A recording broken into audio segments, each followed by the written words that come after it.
Ever wonder what he's doing? How it all turned to lies. Sometimes I think that it's better to never ask why. Oh, oh. And where there is desire, there is gonna be a flame. And where there is a flame, someone's bound to get burned. And just because it burns doesn't mean you're gonna die. You gotta give up and try, try, try. You gotta give up and try, try, try. You gotta give up and try, try, try. Oh. Funny how the heart can be deceiving more than just a couple times. Why do we fall in love so easy, even when it's not right? Yeah, even when it's not right. And where there is desire, there's gonna be a flame. And where there is a flame, someone's bound to get burned. And just because it burns doesn't mean you're gonna die. You gotta give up and try, try, try. You gotta give up and try, try, try. You gotta give up. Try, try, try. Try, yeah, yeah.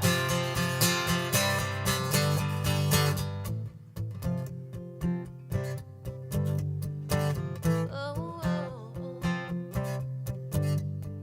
Ever wonder what it might be ruined? It doesn't make you wanna cry when you're out there doing what you're doing. Tell me, are you getting by? Oh, tell me, are you getting by, by, by? Where there is desire, there's gonna be a flame. And where there is a flame, someone's bound to get burned. And just because it burns doesn't mean you're gonna die. You gotta get up and try, try, try. You gotta get up and try, try, try. You gotta get up. Try, try, try. Oh, Gotta get up. you gotta get up. You gotta get up. Gotta get up. Yeah, you gotta get up and try. You gotta get up and try, try, try. You gotta get up and try, try, try. Oh.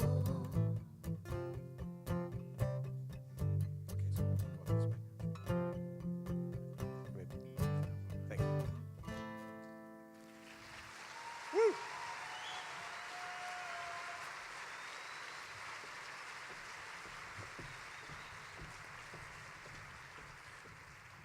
No one should be concerned that I'm going to sing. But what I am going to do is I'm going to take a picture. I'm going to take a picture because this moment right now, and I'm sorry if I get a little emotional, but I'm not sorry actually. This is one of the coolest moments of my life. And in terms of Sick Not Weak and a person that has struggled with mental health challenges for almost 20 years now, this is really makes it all worthwhile. So to all of you for coming out, thank you.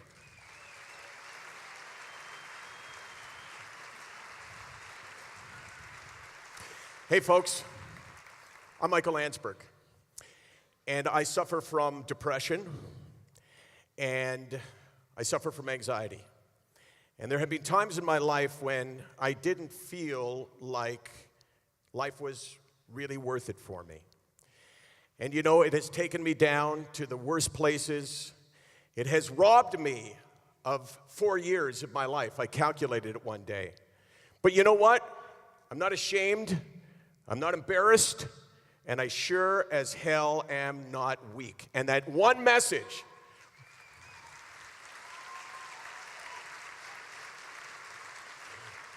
if I said nothing else today, I think I would have said something that is important and that maybe would make a difference in someone's life. Think about it again, what I just said. I have a mental illness. We live in 2018 and people still don't talk about it. We are here in the Battlefords. I got a favorite between North and Battleford. I'm not going to lie to you. I do have a favorite choice, but I'm not going to tell you about it, right? Until at least later on in the evening. Who here is from North Battleford? Who here is from, wait for it, little research, Fort Battleford? But we are here in the Battlefords because you as a community have experienced some terrible tragedies. And from the bottom of everybody's heart that will be on this stage, we are so sorry.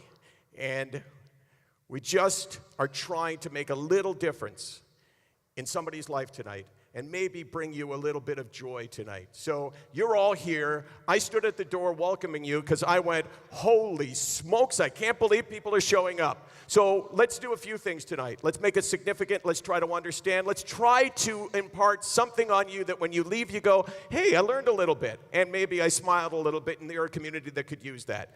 There's a chair up here that has a candle on it. And we're not going to talk about the people that we've lost, but that chair with that candle represents something to all of us. And for me, that chair with that candle represents Wade Belak. Wade was my buddy. My family loved him and his family. And one of the worst things that's ever happened to me is what happened to Wade, because we talked and we shared. And I still don't understand it, but I'm in his town. I'm in the town of Barrie and Lorraine, and for me, that makes this special, and for me, that's what this chair represents. And you know, I just realized the jacket I'm wearing right now, let's face it, super cool, you agree? Super cool jacket? So, I'm gonna put this jacket down on this chair for my buddy Wade, because I love that jacket, and because I love Wade. People in this audience have purple shirts. Raise your hands if you're wearing a purple shirt, unless it's not a purple shirt that we gave to you or someone gave to you. If that's the case, then if you're just wearing an ugly shirt, don't raise your hand. People in the purple shirts are here because they are trained, because this is a very difficult topic, because sometimes we say things in the name of trying to help you and help you understand, and it's triggering. I know, I'm one of you. I get it. There are things that I find difficult to talk about and to hear. So if you are in any way uncomfortable, please get up, go out. If you want to leave, I'm okay with that. I won't take it personally. But the people in the purple shirts are here to be there for you, to help you. Maybe put this in perspective. I don't want anyone to leave here saying that was a real challenge for me to sit there. So thank you for coming. And I'd like to introduce to you Pastor Deb McNabb and Elder Judy Bear. Can you folks come up onto the stage?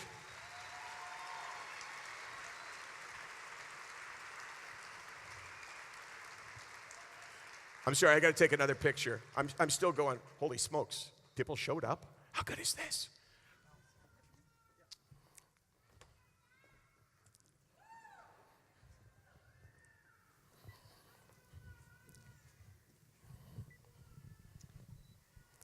My name is Pastor Deb, and I'm grateful to open our evening together in prayer.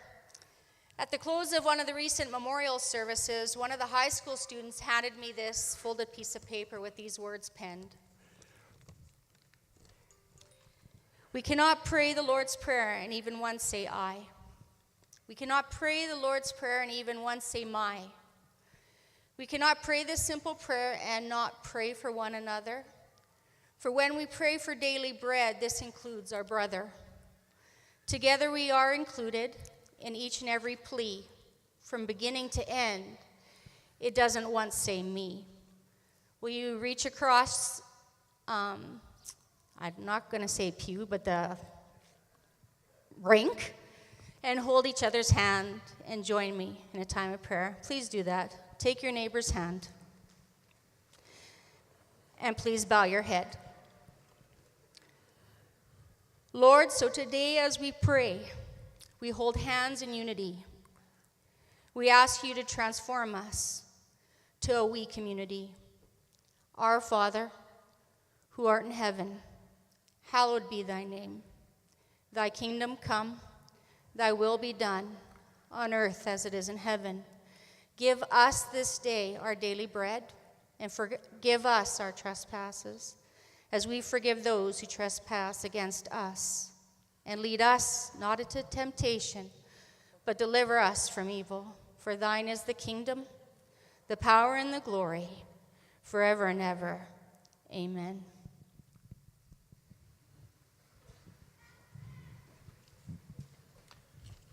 Thank you very much. I'm very honored to be able to come here to share my prayer in the Plains Cree language, and I shall do that. Ama mo tawi mau. Ano sumo takapn tum kawian. Awat ste mau epits na magawian epn tapoge tamane ogo. Nehiyo kakisimon.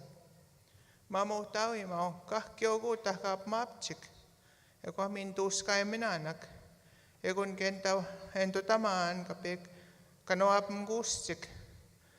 Kwes kakwe mam tunehtak. Ay uta humaski kap maatik. Huista kap mkaki semutik. Kwes kakwe maatisik huista. Kahkiauma pegon neuta kaki ay kawi ahkaski. Pegon ei spitei taksia. Moewa kuhti aiwak pego susi hau. Pitos keiti taksit. Kaiwaki taksit. Makakahkiau. Ja isiniujak. Kiki ei kuusna no taskik. Ja kohan uhtsentu tamaan. Hemioi tamaan ep matsiaan. Eko kistaa minuuta kahkiuka maa miuki vanaa. Ktoasim suak.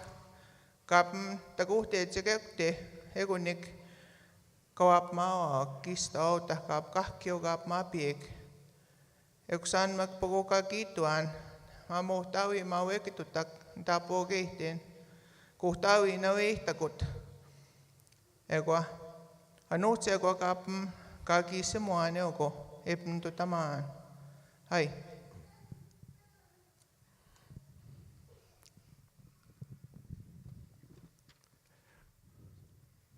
Thank you very much.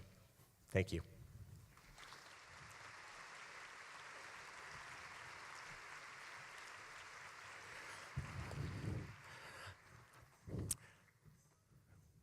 Why am I here?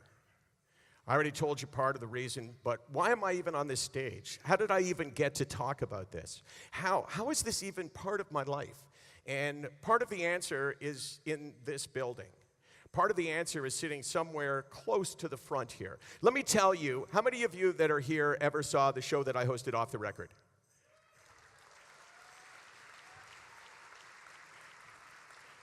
I hosted that show for 18 years. For the first half of it, I never spoke about my challenges with mental illness. I never went on the air and said, I suffer from depression. I never went on the air and said, you know, sometimes when I look into the camera, I lose all self-confidence. Sometimes I think, I can't do this. I think I'm no good. But I got to fool people. I got to wear the mask. It was not until 2009, after I came off the worst year of my life with depression, that I interviewed a guy named Stéphane Richer. Any Montreal Canadian fans here? Okay, just to let you know, I wouldn't be that proud. Okay? Okay, seriously, that's the kind of thing. I'm all about sharing struggles with mental illness. I'm all about hiding being a Habs fan right now. How many of you are Leaf fans here? Okay, I got to say this. I apologize. I know Saskatchewan Roughriders, it's a big deal, but the Argos won the Grey Cup. See, I wanted that.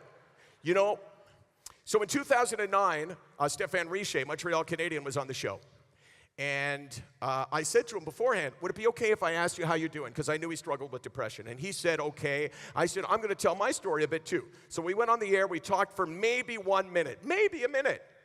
And you know what? The next day changed my life. Because the next day, I got 22 emails. Normally, I would get emails that said, hey, Landsberg, you suck. Which doesn't necessarily mean I got to respond to that, right? But these all said the same thing. It was the first time they had seen two guys talking about their mental health struggles without being ashamed or without being embarrassed. And because of that, they were telling me this for the first time. One of the people that was listening and watching on that day we corresponded back and forth 5 times. 2.5 years later, I got an email from him. Hey, Michael, this is Tyson Williams from North Battleford. Where is Tyson? Where are you, Tyson? Yeah, Tyson, come on up. Come on up, buddy. Tyson Williams of North Battleford, Saskatchewan. He said, you don't remember me. Are you going to vault onto the stage? Oh, no, there's stairs. Because, you know, I don't see you as a vaulting guy. I'm sorry. He said, I watched you on Off the Record, but he also said in this email, think of how funny this is. He said, I didn't really like Off the Record anymore, but by chance, I happened to tune in, and I saw the two of you watching, I saw the two of you talking about this, and I thought, hey, good for those guys. So I sent you an email, and you and I went back and forth 5 times. You tell me if this is the way you recall this story. But what I didn't tell you was that I was really struggling, and I was going to end my life. What I didn't tell you was that I had given up all hope. So we went back and forth 5 times. And on the 5th time, I said something which was, what do you got to lose to get help, right? You know, you may as well give it a shot. Doesn't sound like you can be more miserable. And he said, here I am 2.5 years later. I'm able to celebrate the fact that I'm alive. He, Tyson Williams, this person right here, is hope. He's hope. That's what tonight is about. It's about hope. It's about you going to yourself, you know what? Tyson Williams, Michael Landsberg, those guys were at the very bottom of the hole. But you know what? They look up with me. They looked up, and you know, they saw a little bit of light, and they reached for the light. They reached for the light. I sound like a preacher now, right? And I'm not a preacher, because if it was, it would be in Hebrew. And you know, I'm not sure anybody speak Hebrew here. You know, I didn't think so. So you reached out to me, and that changed my life. So I have to tell you that what you did for me was show me the power of sharing, and what you have done for others is show them the power of sharing. So I got to tell you, don't ever repeat this, okay? I love you, man. Come here. My daughter is somewhere up there bawling right now. Yeah. Now we are faced with the uncomfortable moment of Tyson doesn't realize, but he's done up here now, right? So, oh, and by the way, go ahead.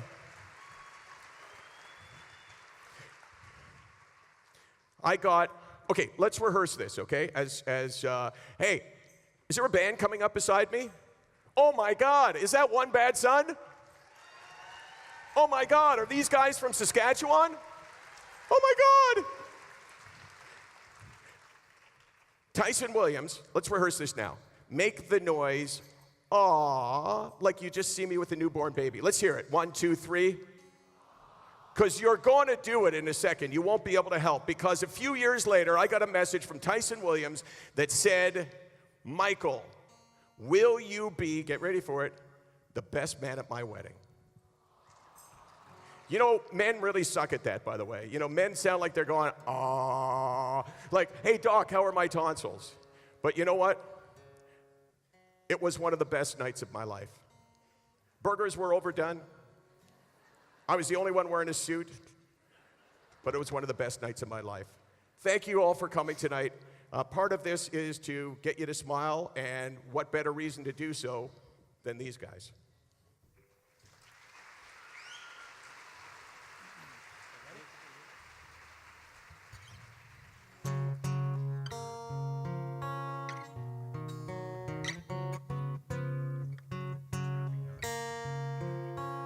I don't have a lineup.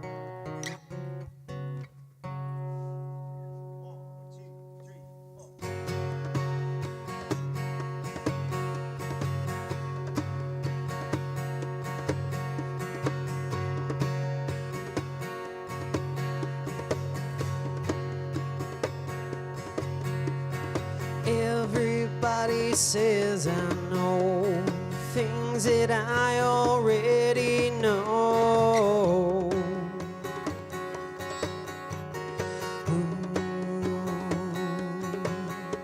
I left you out here on the road, and it seems that I can't let you go.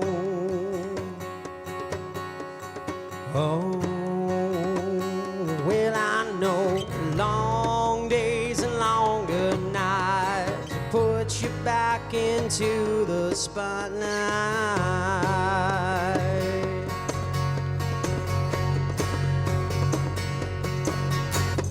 Everybody says I want things that I've already got.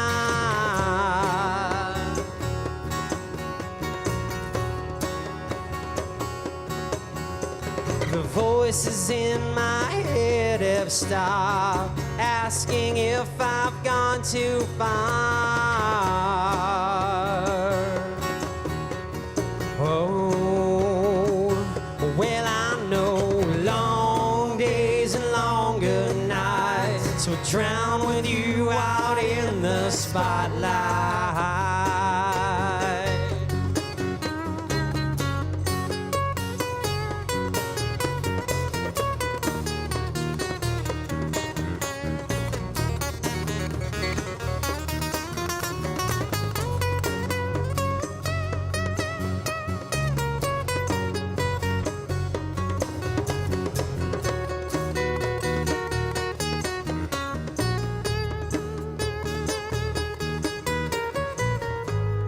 Every day I'm gone from home, I just can't seem to let you go. Now that I have come back home, I just want to be alone. Everybody says I want things that I've already got.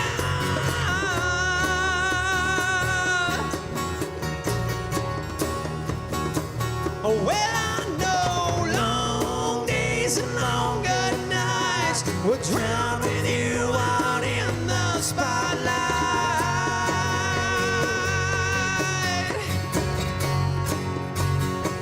Oh, well, and put you back into my mind. Long days and longer nights will drown with you out in the spotlight. Ooh. But not tonight.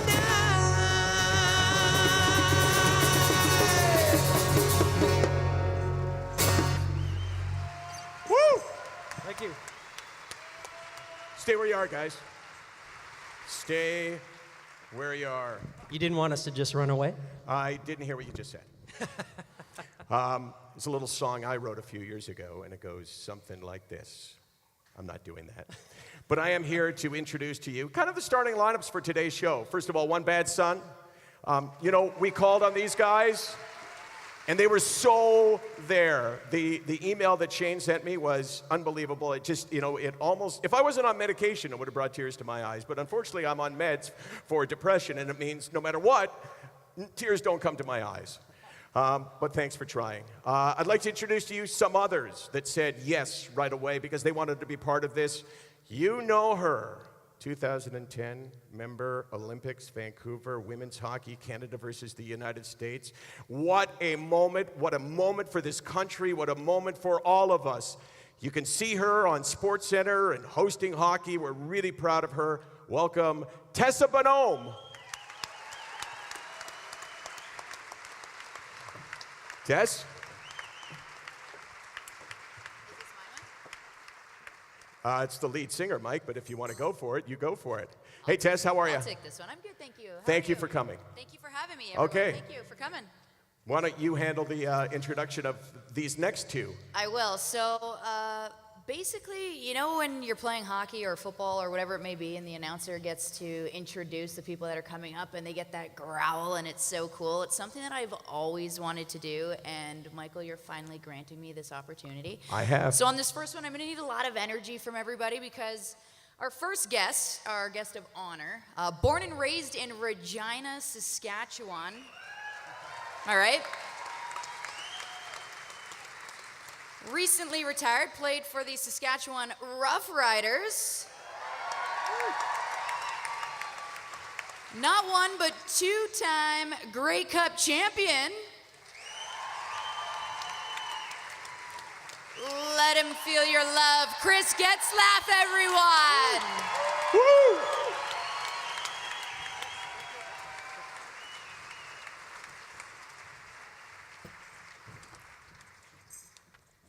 This next one I totally understand if not everybody gets very excited for a lot of reasons. Am I right, Chris? I agree. Yeah, I know. It's from North Dakota, Bismarck, North Dakota. Standing 5'7", which means I'm taller than him right now because I am wearing heels. Former Saskatchewan Roughrider, won one Grey Cup with them. That's pretty awesome. You gotta love that. Then, I don't know, 2015 happened. In 2016, he decided to pack his bags and head on over to Winnipeg. I know. But still, we appreciate that he's here and we love him for everything that he did for Saskatchewan. Ladies and gentlemen, Weston Dressler.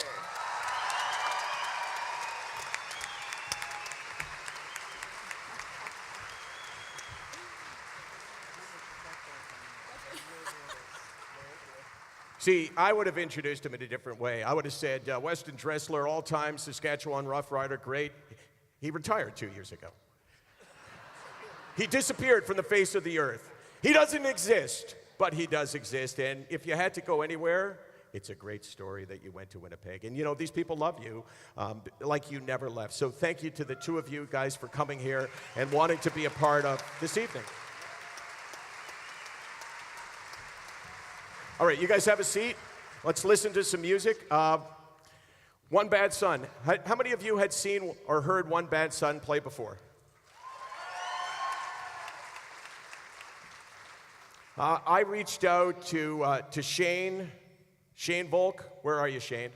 You know, you guys, to be honest with you, well, you look different. The other guys all look like, you know, like the long hair. Who knows which one is which, to be honest with you? No one was appreciating me, Michael, that's the thing. As a lead singer, you'll find that you're overlooked so often. Yeah, we know that for sure, yeah, right? so I had to do something. You know, I had to cut the hair. Lead singers never wear hats, right? Because you want to go, you know, I'm too cool for the hat. But Shane, introduce the guys in your band and play another song for us. Okay, well, to the far left over there is Steve Adams, our brand new bass player. Also known as Sexy Steve, for anybody that wants to talk to him later. The one and only, our amazing drummer, Kurt Dahl, right there. And then this man to my right, the soft-spoken and loud guitar playing, Adam Hicks.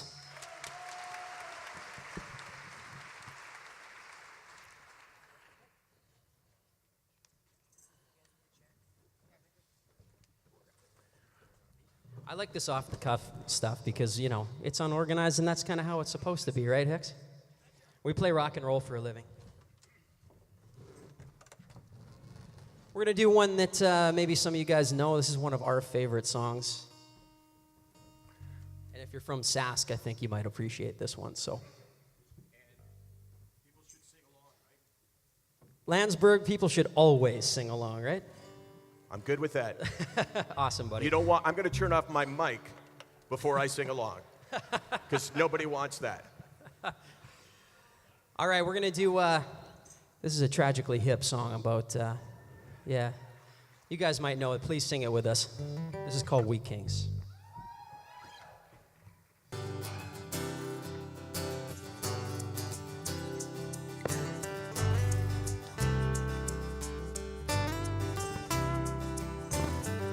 Sundown in the Paris of the prairie, we kings have all their treasures buried, and all you hear are all the rusty breezes pushing around a weather vane Jesus.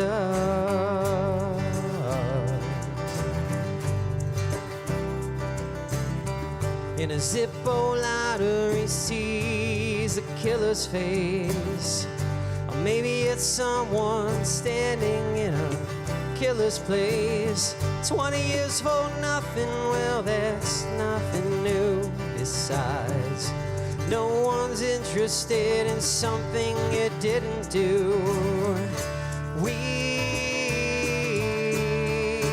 kings in pretty things. Let's just see what the morning brings. There's a dream he dreams where the high schools didn't start. It's a museum and we're all locked up after dark. The walls are lined all yellow, gray, and sinister, hung with pictures of our parents, prime ministers. We kings in pretty things.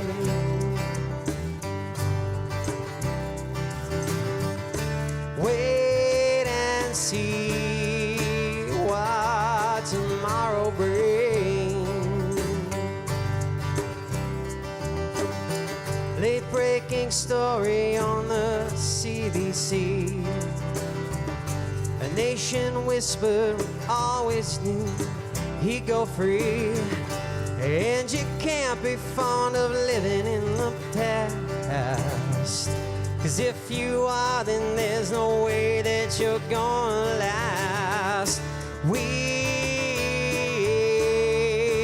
kings in pretty things. Let's just see what tomorrow brings.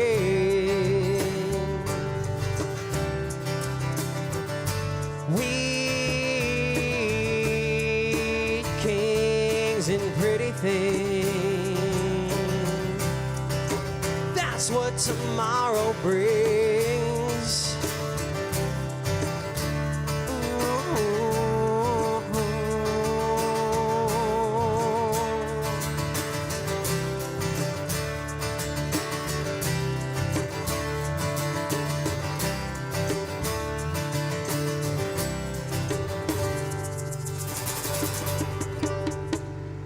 Thanks, guys. Thank you.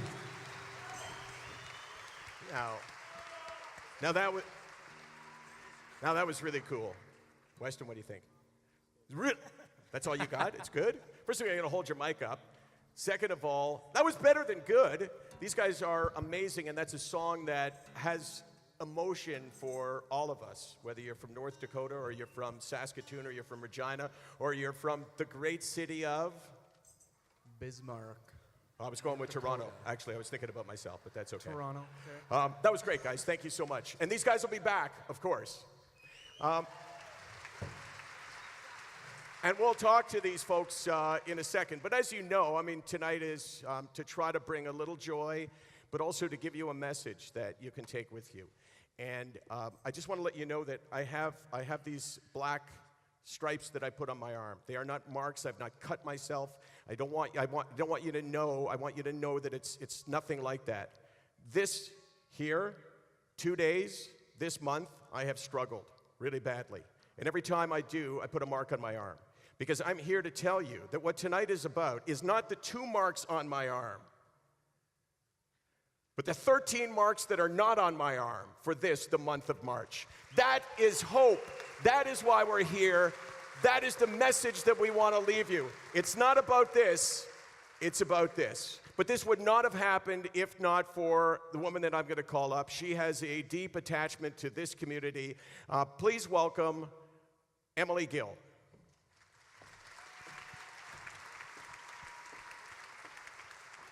Awkward moment. Were we going to hug? Were we not going to hug? Give me a hug. So, Emily, you want to get set with your microphone. And the lead singer, it's not that tall. Clearly. So, Emily, how did this come about? Before you share your words, which, I'm so looking forward to hearing, how did this come about? So me and Michael had been friends for a while, and we were kind of talking about putting an event together in the Battlefords. We were kind of looking at maybe the summer. We didn't really know. And then unfortunately, when all the tragedies happened and we did lose 3 lives to suicide in the beginning of January, I reached out to Michael and I was like, we gotta go now. They need us right now. So got on the phone with Michael, and it's amazing because Michael has a connection to you guys here and through the BLACs, and I have a connection through the Cave family, and we're both so passionate about mental health and also love the Battleford. So I'm really glad that the vision could come together, and thank you to everyone who's made it happen. You're up. So, I brought cue cards because I'm a tad nervous. But when I think back on my childhood, I'd have to say I lived 2 different lives. So I had this one life where I was a blessed young girl on the sports teams, in the musicals, involved in student committees, and had an amazing, loving family. And I think that's the life that most people see today when I tell them that I'm starting courses at Harvard University this fall. I'm in a great relationship with a Battleford native by the name of Colby Cave. And, and an overall general happy person. The other life was me bottling all my emotions, acting like I was fine, being far from happy. I was fixated on traumatic experiences and losses I went through as a young girl. And from being a young girl, I remember being just obsessed with death and dying, but no one knew. And this intense feeling of anxiety was the first red flag that something was different about me. But for some reason, I was petrified or scared to share that with anyone. And unfortunately, I lived this double life for almost 19 years. Until one day I woke up and I decided I didn't want to live like this anymore. And I woke up that morning and I had attempted to take my life. And if you were to ask the paramedics that fought to keep me alive, they would say it was nothing short of a miracle that I'm standing here in front of you today. So I can say through my failed attempt and almost my 25 years on this earth, the bravest thing I've done thus far is continuing to live when all I wanted to do was die.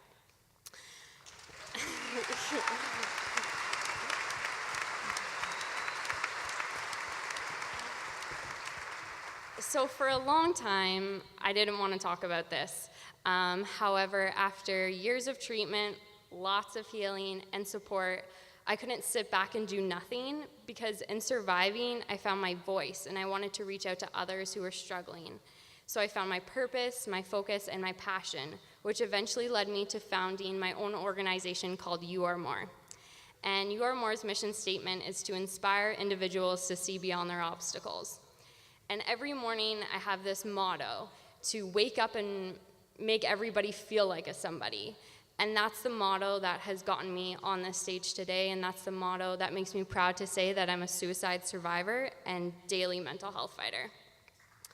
So, growing up, as I said, I was petrified to tell anyone when I was struggling, and looking back now, I was wondering why. Was I worried I was gonna lose friends? That's for sure. Was I worried I was gonna let down my family? Most definitely.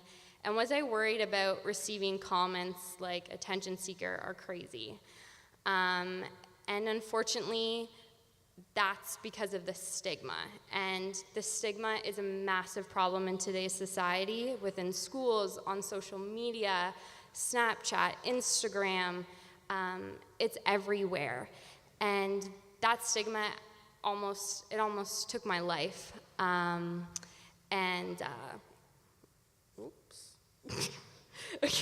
Let's get back to this. So I was trying to figure out what to say today, and I heard a speaker, and they asked this really powerful question on a TED Talk, and I want you guys to think about it.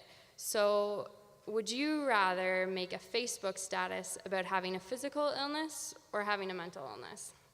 So most people, when they make a status about having a Facebook, or make a Facebook status about having a physical illness, you receive hundreds of likes, friends are making you support groups, you're being called a champion for bravely fighting your illness. However, when I made a status about having a mental illness, it was the complete opposite. I was called things crazy, psycho, coward, selfish, and sure in heck wasn't called a champion. And that's what I believe we all need to work on. Whether you're a student or a parent in your workplace, we need to begin to break down the stigma, because that's, I believe, where we'll make a change in mental health. I want to say to anyone that is here today that is struggling with your mental health that you are a champion. You don't have to fear yourself. You don't have to live a double life. There's so many people out here that support you and want to help you. So don't ever forget that. Don't think that your life is less valuable, because you deserve to be here. Where's Michael? Do you want to come? I'm over here. You were nervous, right? You said it. I was peeing my pants inside. You were peeing in your pants. I don't know what the level of too much info is in North Battleford. It's fine. In Toronto, that's like They're too family, much. they're family. Yeah, exactly. But you know, what can I say? Emily, thank you.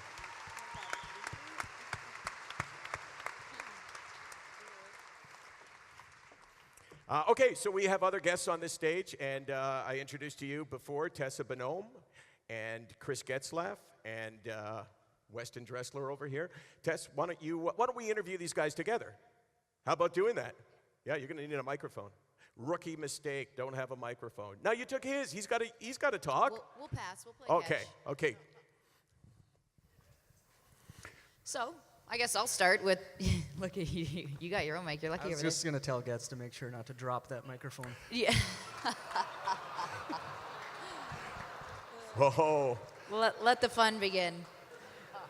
But in all honesty, you guys play a very physical sport, a male macho bravado sport where heavy impact. You know, you for the most part throughout the season you are playing hurt. Am I right in saying that? And in your locker room, obviously, or even on the field of play, you know, it's always you see the guys get up and shake it off. I'm okay. Shake it off. I'm okay. Have you guys ever experienced, I guess, in your locker room having a teammate come to you or somebody else and maybe talk about some of the dark feelings or thoughts that they're having ever? Or is that something that isn't a part of a football locker room at all, Ryan? Sorry, Chris. What did you call him? Happens to me all the time. Did you call him Ryan? Yeah. I have a brother. His name's Ryan. Right. And we talked about this earlier today, just to interrupt. He was also a part of Team Canada in 2010. They won gold. Yeah. It was a thing. Yeah, just so you was know, a thing. Ryan has won one Stanley Cup, right? Yeah. And you have won 2 Grey Cups. 2 Grey Cups, yeah. But back to the question, you know, you're right. Football is it's a constant physical sport, and you're constantly playing hurt, and everyone feels like they need to be, you know, strong and powerful out there. And Wes and I were kind of discussing on the way driving up here that, you know, we haven't really come across any real situations where someone brought it up. And I think that's a problem, because there's for sure many people that we played with over those years. I mean, I played 11 years of professional football with 70 odd people every single year. So you can work the math. There's a lot of people that I shared a locker room with. So there had to have been a pile of them that were going through something. And again, we were discussing, you know, Wes and I were somewhat leaders in the locker room. We would consider ourselves very approachable, and lots of teammates would approach us with numerous questions trying to pick our brains for on-field production. But we never really came across anyone opening up to us in that way. And I think that might be a message that needs to be sent, you know, early on by a coach or, you know, someone, trusted leader on the team to say, this is okay. You know, it's a sickness, it's not a weakness. Nice. Okay, Weston, given what Chris just said, which I think, what you said about the locker room, we all need to understand that's the way we should be in our classroom. That's the way we should be in the dinner table, on the hockey team. We should be open. And you know what? When you're open, people share. Maybe not the first day that you're open, but later on. So Weston, you've been sort of indoctrinated into this whole idea of mental illness, and something that you, fortunately, in your life never really had to think about before. You're going back to the Winnipeg Blue Bombers, and, sorry, I probably shouldn't mention that. You're going back to the team you play for. What would you say in the locker room next year that would be different than in the 11 years you played in the CFL, all your years in college? What would you say? Well, I think having gotten to know you now over the past day or two and hear the story and understanding better, mental illness and what it means to people that are going through that, trying to just keep that conversation open at all times to my teammates, and even trying to bring it up to guys that you see that are struggling with anything, and just trying to help them open up about it. And I think that's something that I'm going to try and bring back to the locker room and continue to learn from this all. Yeah, and that's amazing, and it makes, I think, all of us feel like everybody's got to take something away from something like this. And in the terrible tragedies that this community has experienced, you got to learn from them. You can't change the past, but you can use the past to change the future. So share that with your teammates. And you may change a life that you never know that you've changed. You may never know the impact that you had. So let's take some questions from you folks for Weston, or from Tessa, or from Chris. Jonathan Huntington is here from Cameco. By the way, Cameco is the reason why this all worked out. They stepped up.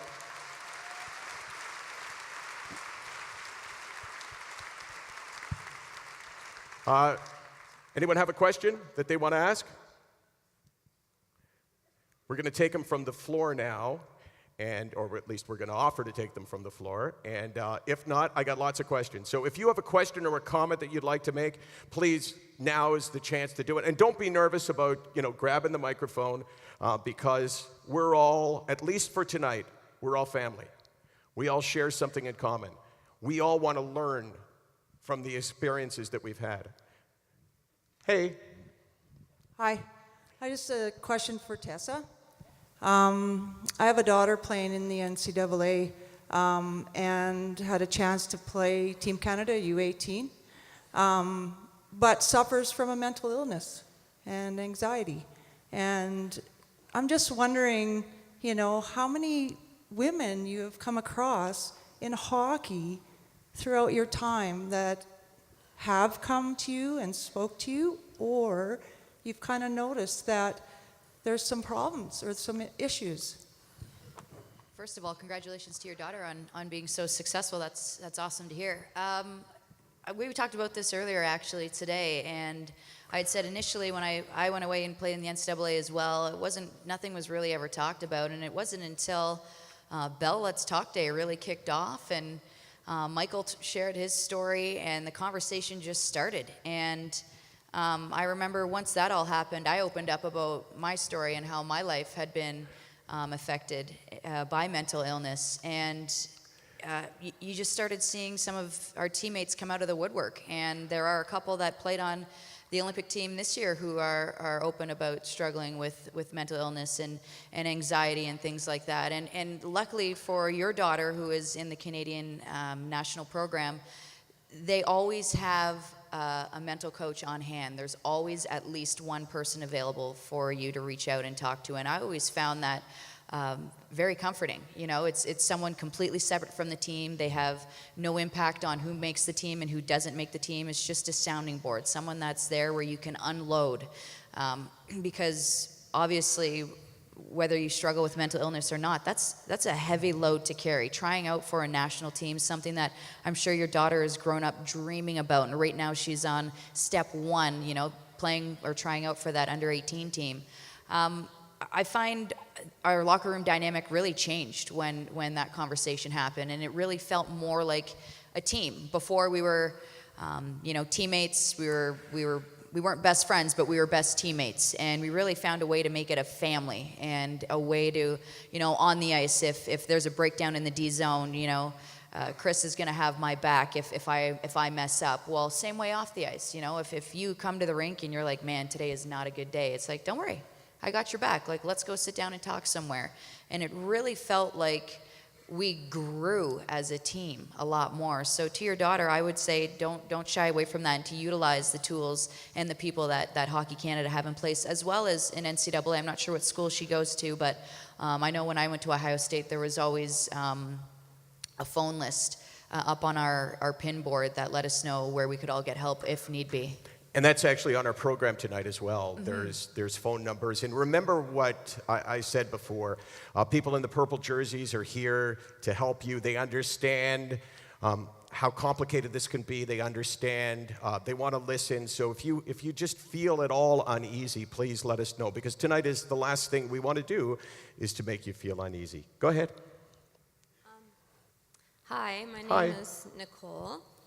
And I'm on leave from the hospital to be here. Anyone else? No? Bracelets in the air? No? Anyway, I started, I guess I suffer from the trifecta, or I think I got 2 more diseases added on. But anyway, I got a handful, including depression and anxiety. I couldn't get into a hospital for being suicidal. I apparently had to attempt to get help, but I've been receiving help since, which is where I came from. But my comment, I guess that's my bell, let's talk, since I didn't do that online, so check. But I'm going to make sure, I'm going to go to George Cope and make sure he gives a dime, because he's, you know, that's what they do. They give a dime every time someone uses the hashtag. So thank you. That's not but not quite my comment. But when Bell Let's Talk Day was coming up, I hadn't been on social media a lot because I find it really depressing when you're really depressed to see everyone's wonderful lives. And I fought over whether to out myself or not. And I decided not, for many of the same reasons that Emily had. I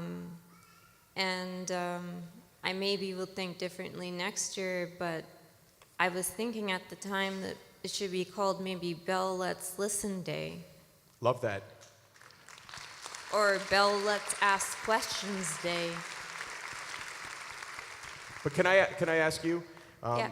At one time, you didn't feel like you could share, but here you are with 3,000 people around you. I gotta believe. First of all, thank you for doing that. That is like, seriously, you don't understand. Perhaps you don't, but you are somebody else's hope. When you use your voice to talk, given where you've been and given what a struggle it was for you to get to that place, for you to open up in front of all of these people, that's a reason for someone here who's never shared with another human being to share. So thank you for that. Thank you. And when I started this 14 years ago, this journey, that was my hope, that in the end, that someone might learn something or I could help somebody. So thank you. Hey, Tess, question for you. We know in the men's dressing room, in sports, there is the belief that I can never show weakness, that men have to be strong, that men have to show that, you know what, they're not afraid of anything, which we all know is BS, right? Does that exist with the women the same way? I know the answer to this, but I'm asking it, and... Yeah, our locker room's not much different than any guy's locker room, to be quite honest. And, you know, you're always fighting for ice time. You're always fighting to be on a better line. You're always fighting to make a team. And so much like these guys who they're fighting for their spots each and every game, each and every year, you know, you get dinged up a little bit, you know, you get your knee clipped, you pull your groin a little bit, but you learn to shake it off and pretend like you're okay. And I guess the easiest way to relate it to is the whole concussion epidemic, where, you know, as a kid, you're always taught to shake it off and get back out there. I'm okay. Like, don't worry, I'm fine. I just need a minute. And that's not okay. It's not okay. You know, if you're not okay, that is okay. And to take a moment for yourself and reflect, because it's not only good for you, but it's also good for your teammates as well, because while you may be opening the door a crack, you might be actually kicking it open for another teammate who needs that hope or needs that help. Nice.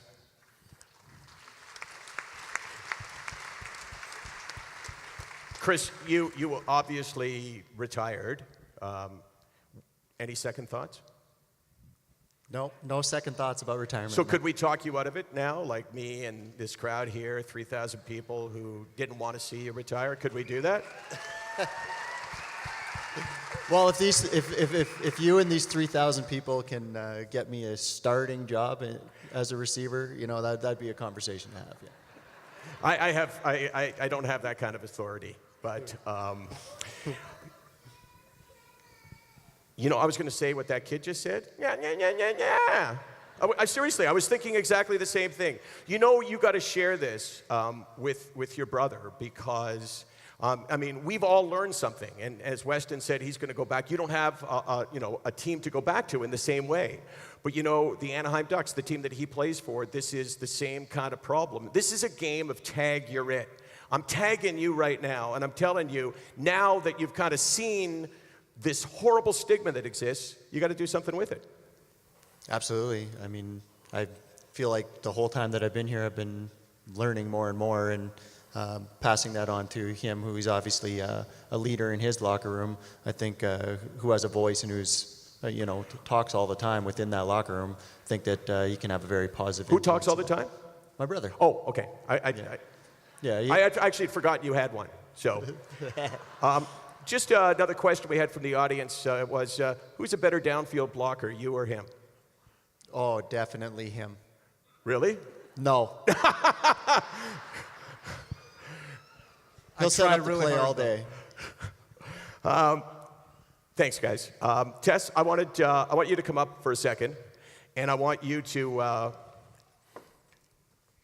share just a tiny bit now what you shared with me. When I sent you an email, I said, this is what we're doing. We would love for you to help us get this message across. And I didn't know anything about your past. I knew you won a gold medal. I knew you're a great broadcaster, but I didn't know anything about your history in this area. And you made it clear that this is important to you, and I want you to tell us why. Important to myself and my family, actually. I grew up without a grandfather on my mother's side. Basically, for 13 years of my life, I was told it was because he died of a heart attack. And my cousins and I, one day, we were all together hanging out at the lake, and we were all just talking about Grandpa Marvin, this mythical grandfather that we never got to meet, who died at such a young age. And some of my cousins said, you know, he died from liver failure. And I was like, no, he didn't. He died from a heart attack. And then someone else, my cousin Carly, had said, no, it was cancer. And here we were all sitting, looking at each other, thinking, well, someone's lying. And someone's shared some information that's not right. And so all of us brought it to our parents. And we found out that they had been lying to us, that he actually suffered from depression very badly. He had tried to get help multiple times, and inevitably on New Year's Eve, when my mother was 19 or 20 years old, he decided that he was done fighting. And unfortunately, my uncle, who was 13 at the time, was the first one home. And so he's had to live with that for his whole life, which wasn't fun. But for all of us, my initial reaction was anger. One, anger because why was everybody lying to us about my grandfather? We already didn't know a lot about him. We already didn't have a chance to meet him. And here you were creating someone who we couldn't even relate to because that's not who he was.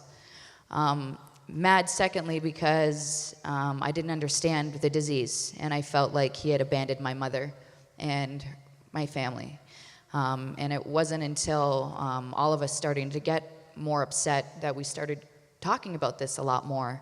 And through that, we actually learned that my aunt also suffered from depression. And I remember my sister and I crying one night talking to my mom because we were so frustrated by all of this. And we asked, you know, why are we lying? Why is this such a secret? Why is it so hush-hush? You know, at family events when my Aunt Kathy didn't show up because her anxiety was too bad, you know, they'd say that she had work that came up and she couldn't make it, or she was under the weather and not feeling well. And to look back at all of these lies that had been, for myself, it was simple. It was like, well, if she's suffering from depression, like, we are not helping her by doing this. And my sister said to my mom, what's with all the lies? Why are we doing this? And I remember my grandmother stepped in and said, it's just something you don't talk about. And my sister and I looked at each other and we couldn't believe that those were words that were spoken. Unfortunately, that's the time that my grandmother grew up in, and that's what was considered the norm. And I remember after learning about my Aunt Kathy, having the first opportunity to sit down with her and speak with her. And all through my hockey career, every time I'd go home to Sudbury in the off season, I always made sure to volunteer my time, whether it was at a breast cancer run, whatever it might be. And every year my Aunt Kathy would always plant a seed in me and said, you know, whenever you have the opportunity, conversations still aren't being had about mental illness. We really need a voice. We really need a voice. You need to volunteer and help create awareness. And when you shared your story, it was like, thank you. Like, you've done something so amazing for my family. And quite honestly, we didn't even really know each other that well back then. And I felt like I knew you so well. I felt like you had lived and experienced something that my family had lived and experienced. And all of a sudden, I wasn't a unique person that had a family that was suffering from this. Unfortunately, my aunt decided she was done fighting as well in 2007. Which was a really tough time for myself because in the lowest of the lows, where someone that I loved and cared so much about and wanted to help so much, and realizing that, you know, inevitably it was out of my control and it was all on her plate, that then I ended up making the Canadian team for the first time. And it was like, did I really want to go? And I ended up going in her honor, and everyone on my team had known her, and we decided to dedicate that tournament to her. It was in Winnipeg, and we actually ended up winning the gold that year, and that's one of the highlights of my career to this day, is just everything I do now, whether it's Do It for Darren or Sick Not Weak, is in her memory, and it's for her and for everyone else out there who maybe grew up in a place or a time or in a family where they feel like it's not acceptable to talk about. That is not the case at all. If she could have talked about this, if this could have been something that she felt like it was okay to feel that way and just be able to go seek help freely and not be judged by her family or friends, I think, you know, it would have been a completely different outcome. So to all of you here, to someone who's lived in a family, don't be afraid to talk, and the bell lets listen. That's the biggest part. And, you know, Emily's talking about the posts and how, you know, if your teammate's injured and goes down with a busted leg, you guys make sure every day that you go to the locker room that you're like, hey man, don't worry, stick with it. You're gonna get better. We can't wait for you to get back. It's the same thing that you're gonna do for your family member or friends. You check in on them every day because you care about them, and you ask them how they're doing, and you don't just ask and walk away. It's not a, hey, how you doing? Good, good. It's not that. It's, hey, how are you, Michael? How are you doing today? You know, and you listen. I was going to give you an answer. Okay, let me hear it. Like the genuine answer, I the real hear thing. It. You know, I'm doing pretty good today. Good. Not great. Okay. I'm doing pretty well, and very seldom when I'm on stage do I ever show really what I'm feeling, because I want to give the most of me. But today, all day, I felt like, oh my gosh, am I going to give these people the best of me? And when I don't feel like my best, it's really difficult. But even just saying that makes me feel better. It makes me think, okay, well, you know, it's okay. It's not an excuse. It's an explanation. So thank you for asking. Of course. And the other question. This guy. He's amazing, whether he doesn't feel like it every day or not. Just know that you are, and I think so. We talked about it earlier today, and, you know, for someone who maybe not be having a good day, what's the one thing that you want to hear from somebody else? What I want to hear on a bad day from people who care about me very often is these words: I don't understand what it feels like to suffer from depression and anxiety. Because I can tell you that if you haven't experienced it, you can't understand it. But the real power comes when you say to someone, whether it's your child or whether it's a husband or wife or whether it's a friend, if you say, I don't understand, so you have to tell me how I can help you. Right. And you know what? There's something else. The guilt that I feel on a bad day, I mean, I feel guilty thinking, okay, well, I'm going to be on stage and I'm not going to give my best. Or I'm going to be at home, and instead of making my family happier because I'm there, I'm going to lie on the couch and not think of anything to say. And I start to feel guilty. So when people say to me, you know what, Michael? We get it. You want to go upstairs and lie in bed? That's okay. So, you know, those little things can help. Absolutely. Thank you. Perfect. Thank you, Tessa. My pleasure.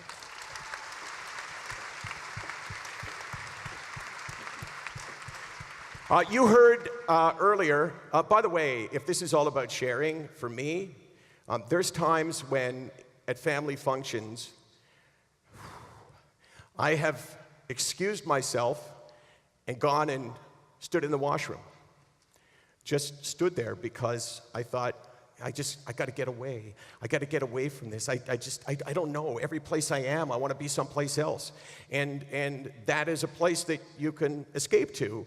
Of course, you can't stay there that long, because if you stand in the washroom too long and you're not doing anything, you just kind of look creepy. So I may have that reputation in some family circles, but that's me.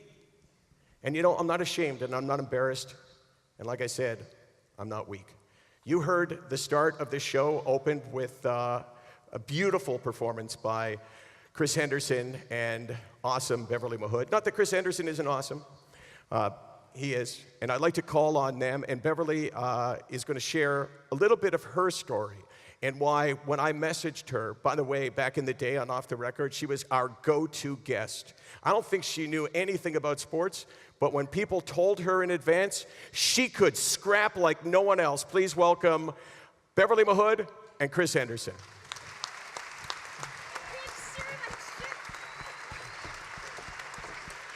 Oh my gosh, you just gave away all my secrets, Michael. Are you serious? Everybody who watched, it wasn't a secret. Man, oh man. North Battleford, I am so excited to be here tonight to share and to listen. I will tell you, this is actually the first time that I have spoken out about my own story. But when Michael called me and asked me to be a part of tonight, timing was perfect. We finished Telemiracle, $7.2 million. Are you kidding me, Saskatchewan? Seriously. And I thought, if there was anybody that I wanted to tell my story to, it's my family here in Saskatchewan. So I might be reading off some cue cards, not like me, I'm always off the cuff, but I really want to share my story with you guys tonight. There is a girl missing off this stage, and she talked, but she should be on this stage. And if Emily Gill, I saw you walk to the front. Girl, where are you? Can anybody find Emily for me and bring her back on this stage? She's the reason, one of the reasons why we're all here tonight, because of that girl, as I see her running up. Big hand for her, everybody. Emily, come on up here, girl. I just met her yesterday, and she's already touched my heart in so many ways. I really have fallen in love with this girl and her story and her passion and why she wanted us all here tonight. So please welcome to the stage. The seat is yours, love. Miss Emily Gill, everybody. Yeah, girl. So I'm going to start with a song that was out in my mid-20s. It was just a few years ago, and it was a hit song for me. And if you know it, sing along, okay?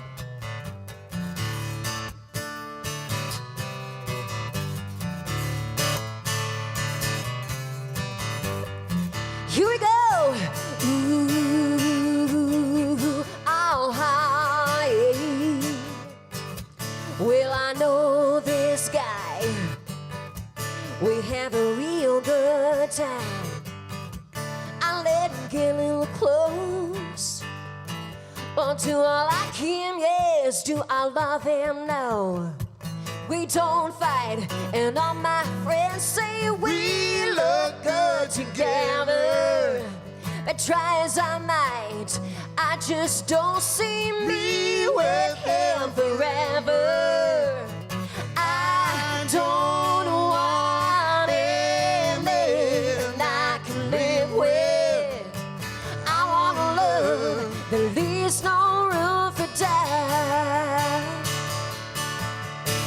And I don't want him that I can live with. I want a man that I can live without.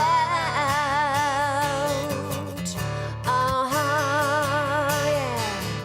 Well, I know this other guy, the kind of mamas like. He wears a money suits. He wants to marry me, and he's got money to boot. Imagine that. I'd have a life that's easy to get used to. As a matter of fact, there's a real good reason I don't used to. Sing it, girls. I don't want him and I can live with. I want a love that leaves no room for doubt. Yeah. I don't want him and I can live with. I want a man that I can live without. All right, here we go. I don't want somebody. Want somebody. Just to have somebody. Have somebody. That's how I am. I'm that kind of girl. And even if it takes all the time in the world. All right, you ready to sing it? Here we go. I don't want a man I can live with. Yeah, I want a love that leaves no room for doubt. Yeah, I don't want a man I can live with. I want a man that I can live without. Oh, yes, I do, and I want a man that I can live without.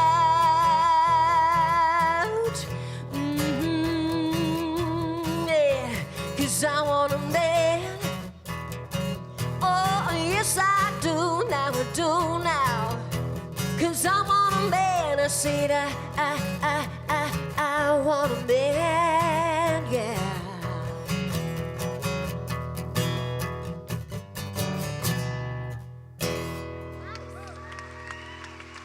Thank you so very much. Thank you, guys. So yeah, at that point in my career, my mid-20s, I was a very lucky girl. That song was done by the group of Lace that I was in. It was a #1 song at radio, #1 video. I had the dream life, guys, which included a recording deal with Warner Brothers and David Foster, a modeling contract with Bootlegger, was on stadium tours with George Strait, and even a regular, like Michael said, on his show on TSN, Off the Record, which, yes, someone did prep me a lot of the times on the answers. Thank you for acknowledging that. But for most artists, and my friend here, Chris, will agree, I had the dream life. That is like winning the lottery. I had everything that I ever wanted in my life. I should be a happy girl. So what's my problem? And my problem is that I've battled with depression my whole life. Underneath, I was very, very unhappy. I hardly spoke off stage. I carried a Mickey, a spice rum in my luggage for courage. I battled eating disorders. Got into some very bad relationships because I thought that's all that I deserved. Depression, I always say, why me? Why am I depressed? And I really only have a few maybes. It's maybe this, it's maybe that. I was born in Northern Ireland. I was abandoned by my parents for the first few years of my life. and lived at the Salvation Army. My dad, he was somewhat of a bad fella. He was involved in the IRA. And because of that, we moved in a hurry when I was 7 years old to Canada, which I'm very grateful for. Thank you, Canada, for that.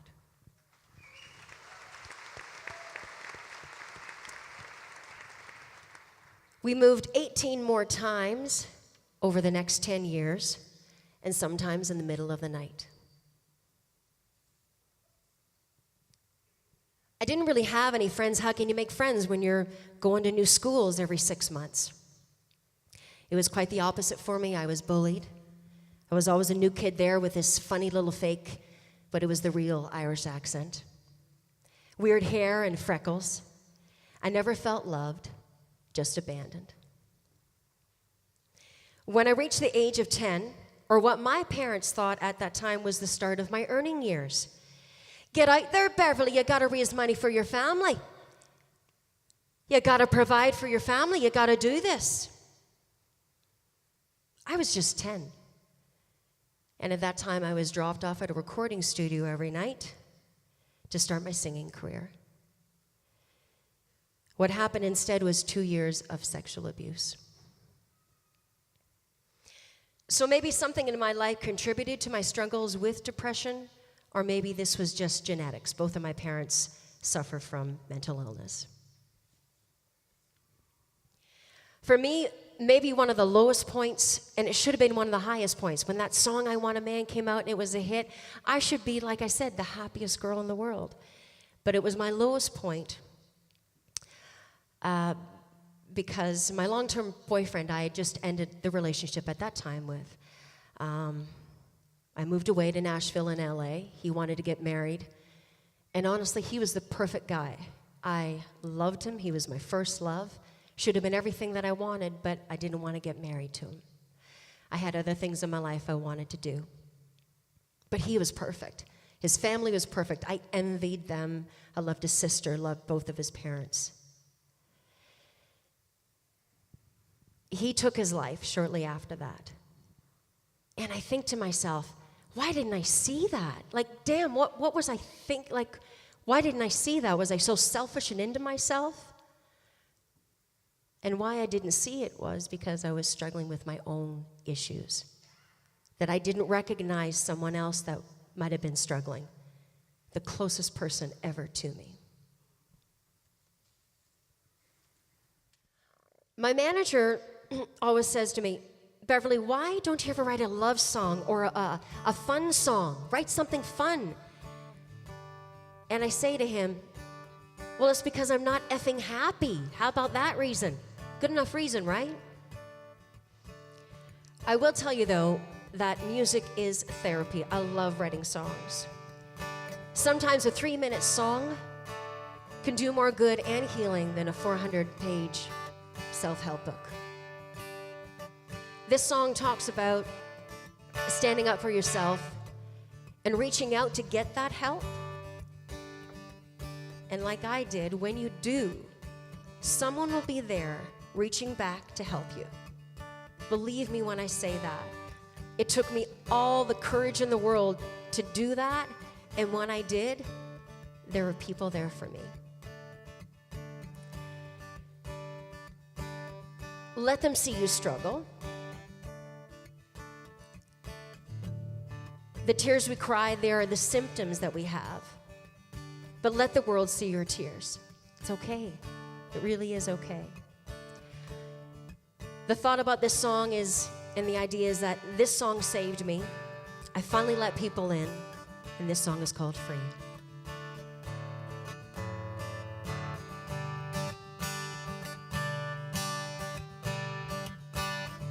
You can put bars on your windows. You can wrap chains around your heart. Lock the door on the world outside. Lie there in the dark. You can just stare at the TV. Disconnect the telephone. Forget you got friends who can help you. And just go through this alone. Oh, alone. You're not me, 'cause I hold my head high. I can walk outside, I can leave it behind. behind me. I don't care if the whole world sees the tears on my face. I'm on my way to a place free. I don't wanna be a prisoner, a memories closing in like walls. I'm not afraid to walk the edge. I don't care if I fall. You're not me, 'cause I hold my head high. I can walk outside. I can leave it behind me. I don't care if the whole world sees the tears on my face. I'm on my way now. Now weren't you the one who thought that I just held you down? You couldn't fly. Is this the way that you thought it would be? But not me, 'cause I'm free. And I don't care if the whole world sees. No, I don't care. I hold my head high.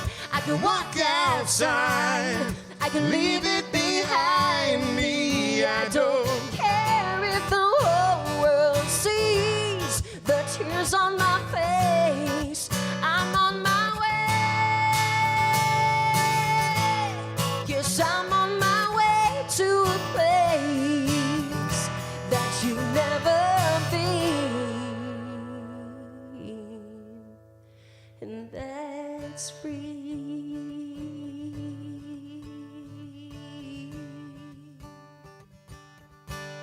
I'm oh so free.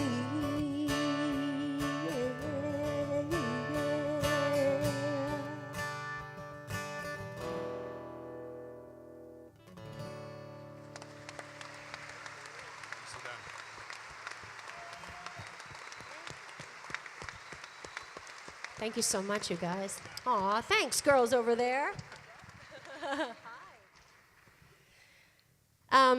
I am thankful that I've had angels who understand and who get it.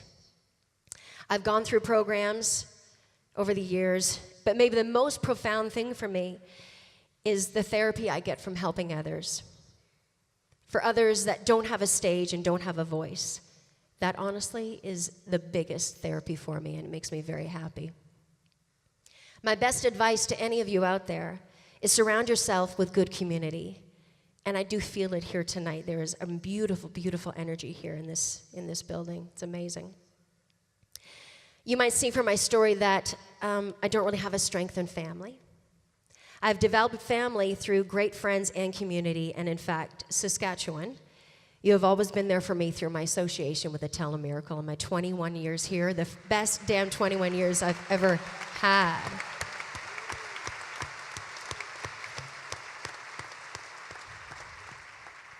So thank you for Saskatchewan for that.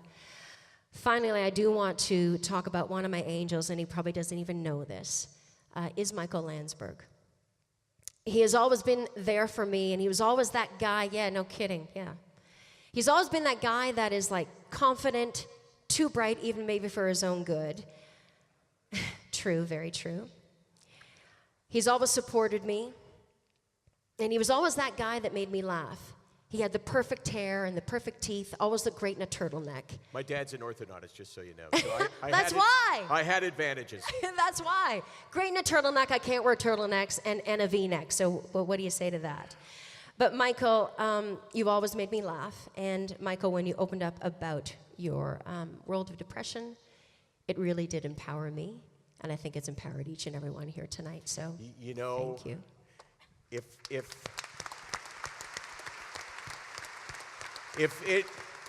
If me talking empowered you to talk, then maybe you're empowering someone right now. It's like I said before, it's a game of tag, right? Now you're it. Now you're sharing. So keep going. I will keep going. I will share this, and Chris Henderson standing behind me, great Saskatchewan guy, telemiracle friend as well. Thank you for being here with me tonight. Woo! He's part of my family and my community here. But because of the things I've been going through, I've actually written my first love song with this guy. Pretty awesome, yeah? So I have a happy manager, and I'm pretty happy, and I no longer need to carry around a Mickey of Spice Rum in my luggage. Haven't for years. Happy about that. Aw. Beverly, Chris, thanks, guys.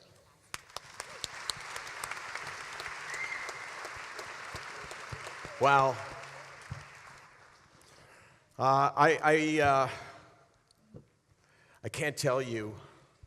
God, this is just such a really remarkable evening to all you guys sitting there. Like I said, you know, it's just pretty amazing for me. Thank you. Shane, come on up for a sec. Grab a microphone. Shane Volk, everybody.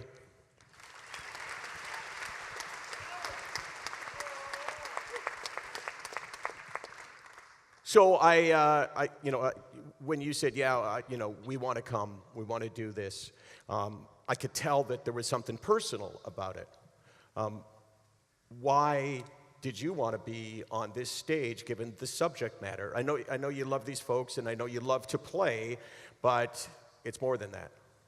Well, I think, first of all, thanks for reaching out to us. As soon as you said, or asked if we wanted to come out, we said 100%, you know. And I think there's maybe a thing that you see people like all of us on stage, you know, successful careers, and you think the girl that made the comment about Instagram or social media, like, wow, my life sucks, but look at all the perfection. That's really powerful, because I will tell you right now that there is no one, like, social media might be one of the biggest masks for mental illness that's out there, because every one of those photos that you see is, yeah. It's about photo 12, you know, anyway. But I've struggled with mental illness my whole life. You? Yes. Yeah, but that can't be, right? You're successful, you're living your dream, you're, lead singer. Your hair's a little short, but I think it's working for you. But, like, how does that happen? Well, I think, for a lot of us, it's hiding in plain sight. I think, like with what Beverly said, you're up on stage and you're really, there's a big screen right here in front of you, and you can be a thing that you make up, and you get to live it and act it every night, and then you go back and become your real self again. And for myself, I've really opened up in the last year about my struggle with mental illness, and it's been really hard. I haven't been very specific about it because first and foremost, you want to give other people a voice, and you're trying to figure out how to do that. And I also think that just telling everybody what your problem is might not be right for you at the time. But like I've always said, you don't have to tell everybody. You just have to tell somebody, and move from there. And so I think I've been doing great. I've never been happier my whole life.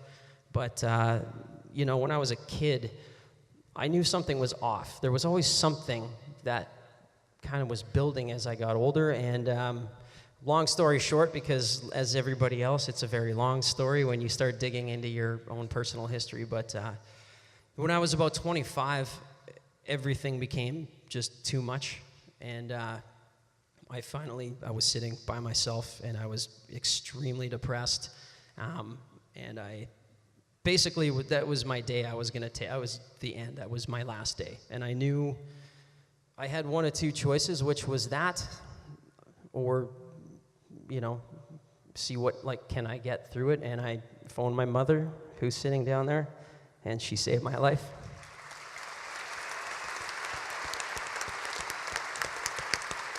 Wow. And then I did the smartest thing which I've ever done in my life, which is I went to therapy. I found a great therapist, and I was, that's a tough one for most people. And anyway, to make a very long story short, I was diagnosed with, at that time, a very severe case of obsessive compulsive disorder, OCD, which is something that, it's one of those fringe words right now. It's still something. I actually was watching baseball the other day and they were making a joke about it. And, it's still something that's hard to admit to because it's still the butt of a lot of jokes and very misunderstood. But that, along with some severe manic depression put together, those are lethal combinations. That's what people don't take their lives because it's the easy way out. It's the hardest thing. Once you get there, there's nothing easy about it. And so, anyway, through, continued therapy, that was 15 years ago and, it's been ongoing and, so this is great. I've never actually admitted that in public before, so,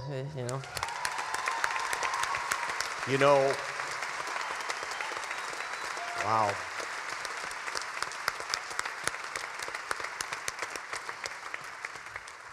I can't tell you what that sounds like to hear someone say, I never said this before, because you just taught us the lesson of what tonight is, which is that when you hear others share, it makes you want to share.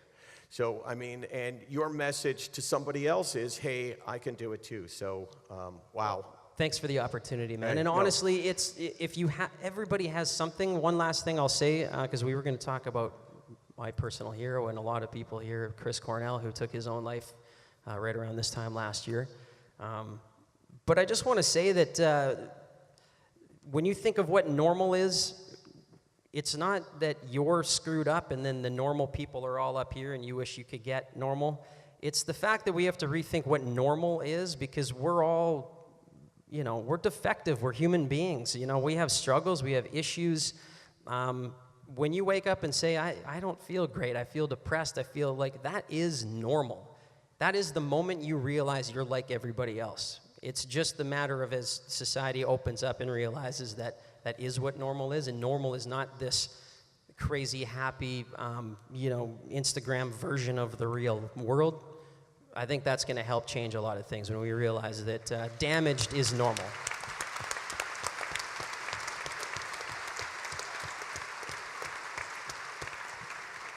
And of course, we're running long now because that's what these things do, right? Sure, I didn't hear that. Oh, Say it again. I just misspoke. Oh. I think I speak for everybody here saying you didn't misspeak. Where's your mom, by the way? You said that she's there. My mother? My whole family's like second row there. My mom's right. Stick your hand up, Can you Mom. wave to us? My brother's there, my aunt and uncle, my dad. My beautiful girlfriend is out there. And honestly, if you can find one person to talk to, as you probably know, that's where you start. It doesn't mean you have to share with the world to start. Just share. Just get it out to somebody. How are you today? I'm doing well. Yeah, I am. I won't lie, because it is a big thing. When Cornell took his life last year, that was my guy. If for those of you that have heard our songs, I've been trying to be Chris Cornell my whole life. I followed his career, and I always thought that, he was about 10 years older than me. And as I got older and hadn't quite made that, big moment as a musician, we haven't become Soundgarden yet. He was always the guy that I was like, yeah, but look at him. Like, he's in his 50s, he's still touring, he's still, like, he's that shining, like, this guy has, and I knew he had problems, but he'd figured it out. And then one day, that was it. And you really, even at the point I was at where I am doing well, you see that and you're like, man, it can happen to anybody. And even if you think they have, it can take you by surprise. Yeah, it's like your neighbor's house. They always have the perfect marriage. They're the perfect parents. And then one day you go, whoa, wait a second here. They're not perfect, because none of us are. But when you close that door, or as you say, when you post your picture on Instagram, that's why I chose to post a picture of my dog, because my dog, Brando, actually is perfect. So, but none of us qualify as that. So you qualify, as do you and you and you and you and you and you. I think I left one out. You qualify as hope, man. You talked about where you were, and now you talk about where you are now. And you didn't sugarcoat it. You didn't say, I'm perfect. Just like, Tess, when you asked me how I'm doing, I went, I'm pretty good. But I'm alive, and I'm celebrating my life And I'm not here to say that in your case or my case that, you can all of a sudden make it all go away. But you can find a way to live your life with joy. And for that, man, thank you for doing this. Why don't you play some music for us? Why don't you play the Chris Cornell song that you were referring to? Thank you so much. And thank you guys for listening. Hicks, my hands are shaking too much to play guitar on this one, so I'm just going to sing it, okay? Hey, Steve, I'm going to steal some of your water there, buddy.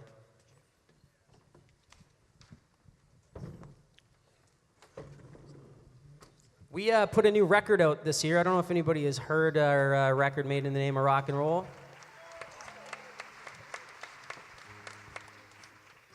We actually had our first #1 hit this year, so, when I made the choice to go on in life, that was the thing. It wasn't about making it to the top. It was just about making it day to day and just to see what happens. And so we wrote this song. This is on our new record, and I don't know how much we've ever played this live, so Chris Cornell passed away shortly before we finished the record, so we wrote this song for him. So, as always, Chris, this is for you, buddy.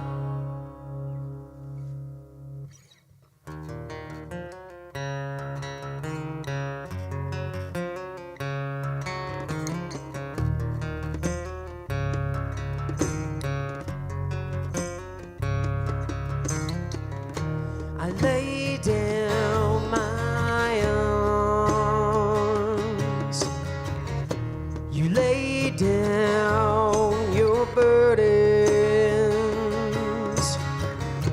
You're still the fire that lights my way,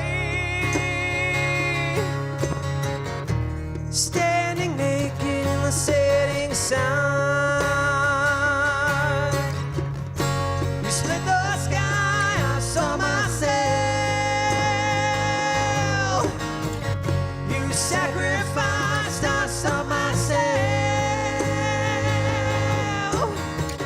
I hang my head, I hang my head. These streets are red, these streets are red.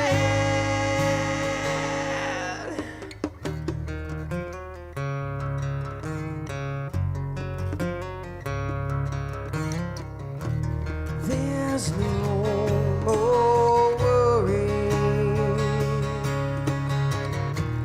There's no more pain. You're still the fire that lights my way, standing naked in the setting sun.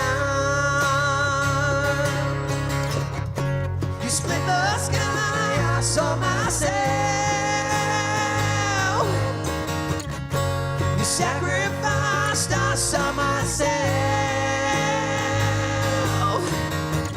I hang my head, I hang my head. These streets are red, these streets are red. I'm not alone, I'm not alone.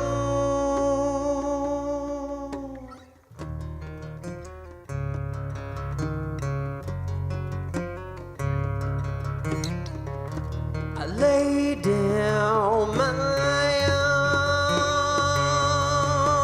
arms. You split the sky, I saw myself. You sacrificed, I saw myself. I hang my head, I hang my head.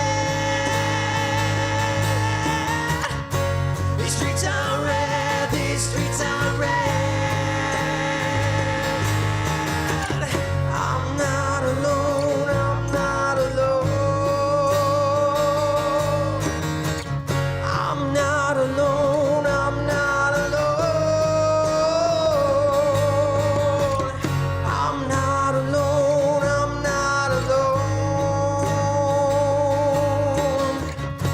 These streets are red, these streets are red.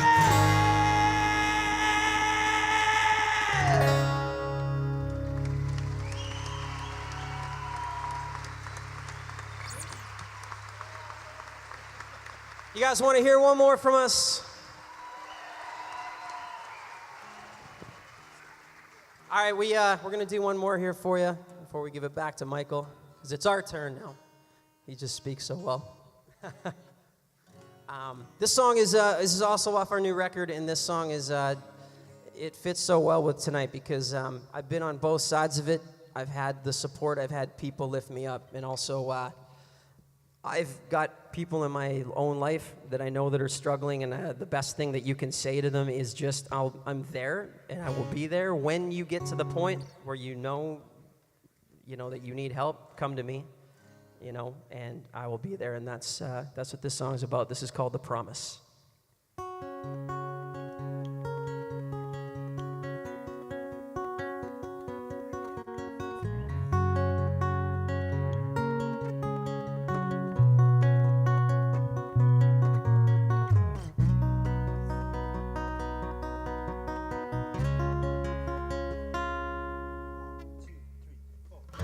Used to dream there was something bigger than this town, more than a high school hero who never got out. Yeah, me and you, we used to say we'd never play it safe, keep reaching even if we fell down. And I know you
So much.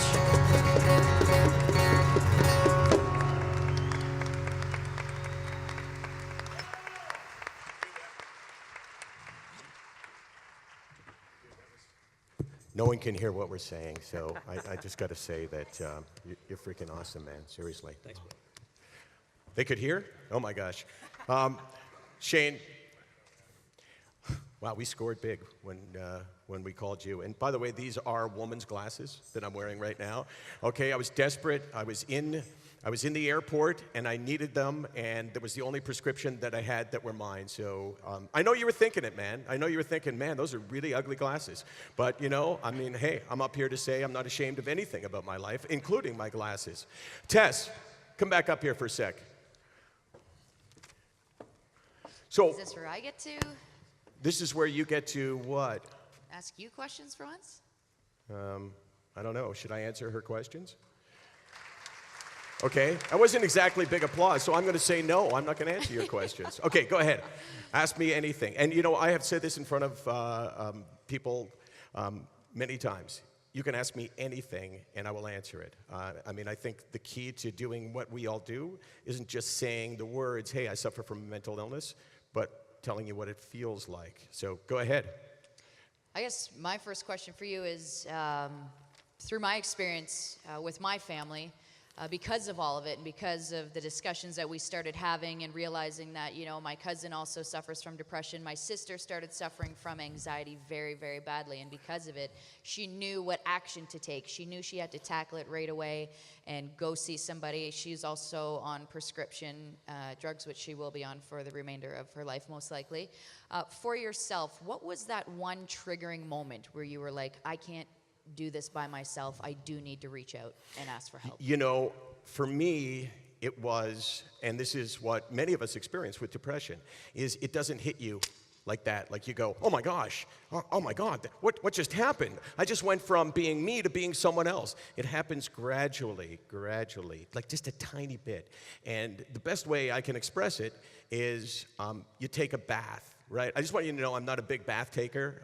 Really? Yeah. Never been a big fan of the bath. I don't know, but what I hear is you're in the bath and it's really warm and it feels nice, and then 5 minutes later, it doesn't feel so nice. You didn't notice it changing, and that's what I experienced. I didn't know I was changing, and then one day I went, oh my gosh! I started to look back at my life and thought, why am I ignoring the things that brought me joy? Why am I not experiencing that anymore? Why am I hiding in the washroom? Why am I doing anything to get away from me?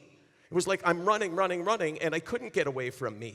And on that day, it was like, wow, who I was is gone, and who I am, I don't want to be.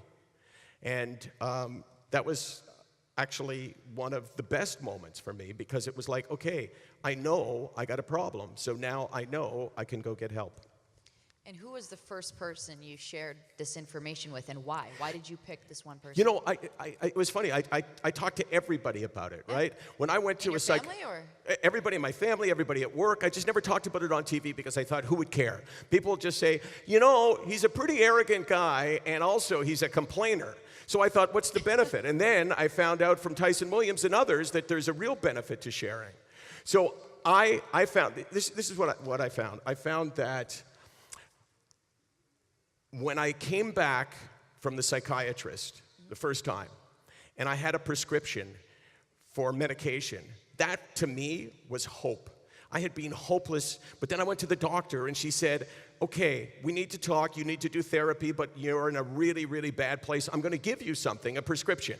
And it was for Prozac. And I thought, oh my gosh, in my hand here, is this hope for me? And I went to work and I said, hey, everybody, it's unbelievable, I'm on Prozac, this is so cool. And that was sort of the beginning of the next stage of my life. And like an idiot, and I am an idiot, I went off it and I relapsed. Then I went back on it and I relapsed. Or I went off it again and I relapsed. Well, if you do that 4 times, you're an idiot. And I qualify as that. And the last time in 2008, I can tell you that was the worst I'd ever been. Grey Cup 2008. My daughter in the audience right now is smiling because I've told this story and she's heard me say it. 2008, off the record in the Grey Cup in Montreal. I think they were playing BC, maybe? I'm not sure. 2008 Grey Cup? Anyone remember? Calgary? Okay. So I'm in my hotel room, Marriott Hotel Room 521, 4 a.m. in the morning, Montreal, November the 24th. I remember it because I thought, this is the most pain I've ever felt. And I thought, wow, I understand why people think they can't go on. But I'd been through it before, so I had at least some hope that I could get it back, and I did.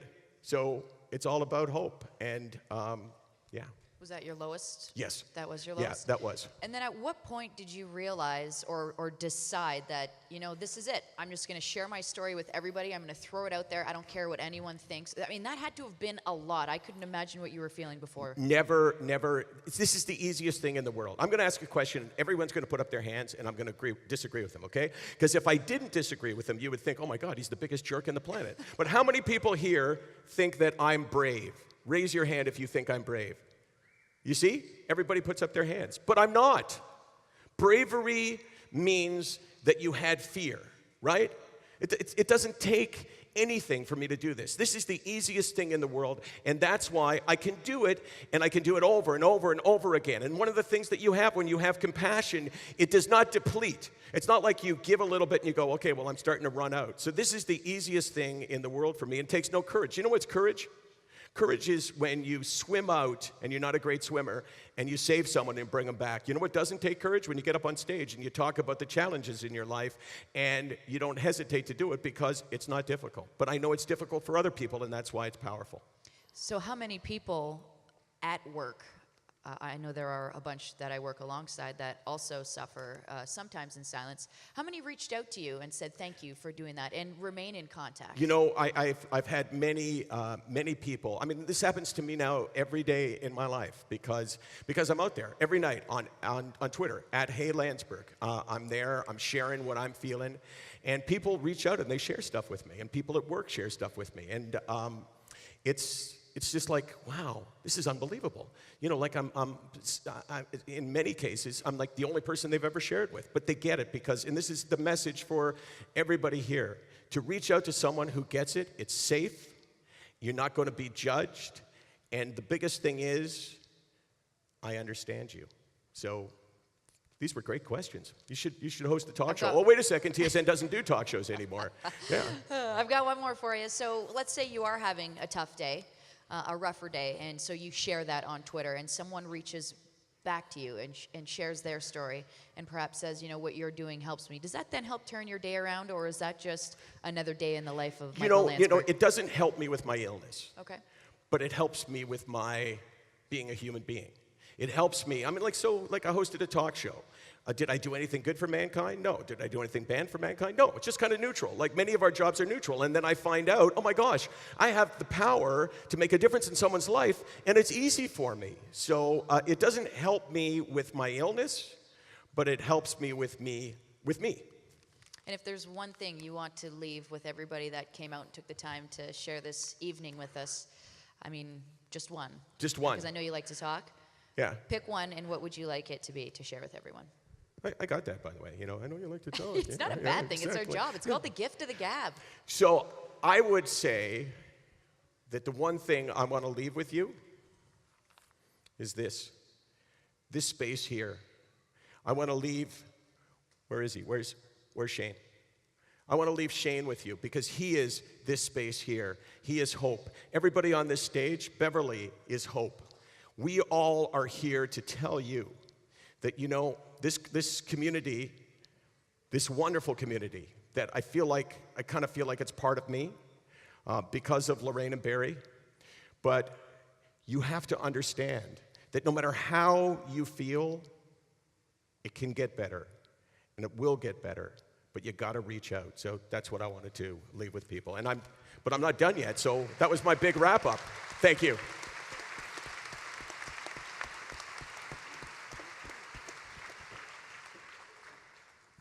Okay, I want to go through, you want to say anything? We have to get you a microphone. You don't have to, I don't want to put you in a position, you know. I think you guys are awesome, though. Like, seriously, one bad son? Because they're so, oh my gosh, sorry, I'm fanboying now. Oh my God, oh my God, oh my God. Go ahead. I just want to say we are honored to be here. When we got invited, we jumped at the opportunity, and it affects everybody. If you're struggling or not, that's what I feel. And I have people in my life who have opened up, and I know who haven't. And the lady who said it first is, if you aren't struggling, you can listen. And like you said, I probably will never understand it, but I'm here willing to listen, and I want to be there Awesome. for my loved ones. Thanks. Weston, You're going to be up soon. 20 seconds. What have you learned tonight? Well, it's been a pleasure to be here with everyone. I'm so happy that everybody's been able to make it out here tonight. I've learned a ton about mental illness and the issues that come with it, and I know that I will be a better listener because of being here, and it will help someone along the way. You know, I've learned something from you tonight, and that you have a really good beard, I have to say. It's one of the best that I've seen. So congratulations on that. Thank you. Em,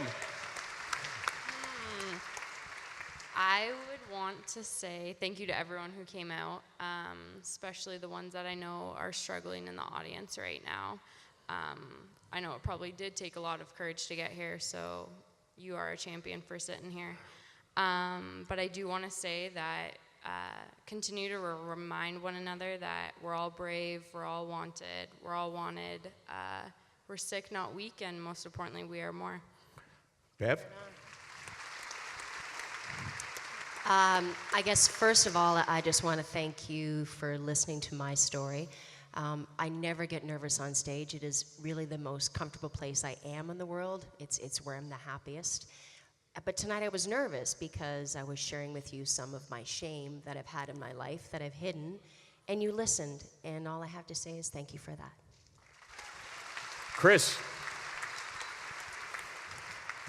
You're terrific, by the way. Am I Chris? We're both Chris. You know, I actually heard you, sorry? Oh, boy. You know what? I could probably go on for a long time, but I wanted Yeah, to don't. just... No, I Yeah, won't. don't. Yeah, don't The do one that. thing I do want to say is thank you to each and every one of you that are sharing your personal stories. It's not an easy thing to do. I know there's a lot of folks that I are in my life that struggle a lot and that struggle with talking about it. So thank you for having the courage to share that. And also thank you to the sponsors and to the community of North Battleford for taking this issue seriously. Thank you all for coming tonight because we're all going to be stronger, a better community for it. Great. Getzlaff. Yeah, thank you to everybody who had a part in putting this together, and thank you a lot for inviting Wes and I to come out because I think that it's a very good learning experience for me, and I think that what I'm taking out of this is going to share with people who are friends and family how to be that open ear and to say that it's okay. I mean, it's okay to talk about, and I'm here to listen. Awesome. Thank you. Tess? By the way, just out of interest, did you, like the Americans in 2010, on a scale of 1 to 10 of loathing and hating, what were you? I mean, I don't mean that in a, like... I don't use the word hate. I don't like that word. Okay.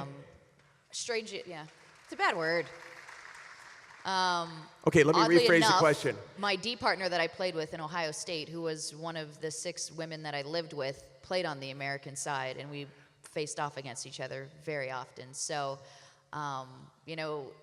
it was fun playing with her, but it was more fun playing against her and getting to look down the line and give her the little wave when it was all said and done, donning the Canadian jersey. So obviously we like to poke jabs at each other. You and Weston been doing it all day, and it's been a ton of fun. But it doesn't matter what team I'm playing against, or whether it's checkers or basketball, which I'm terrible at.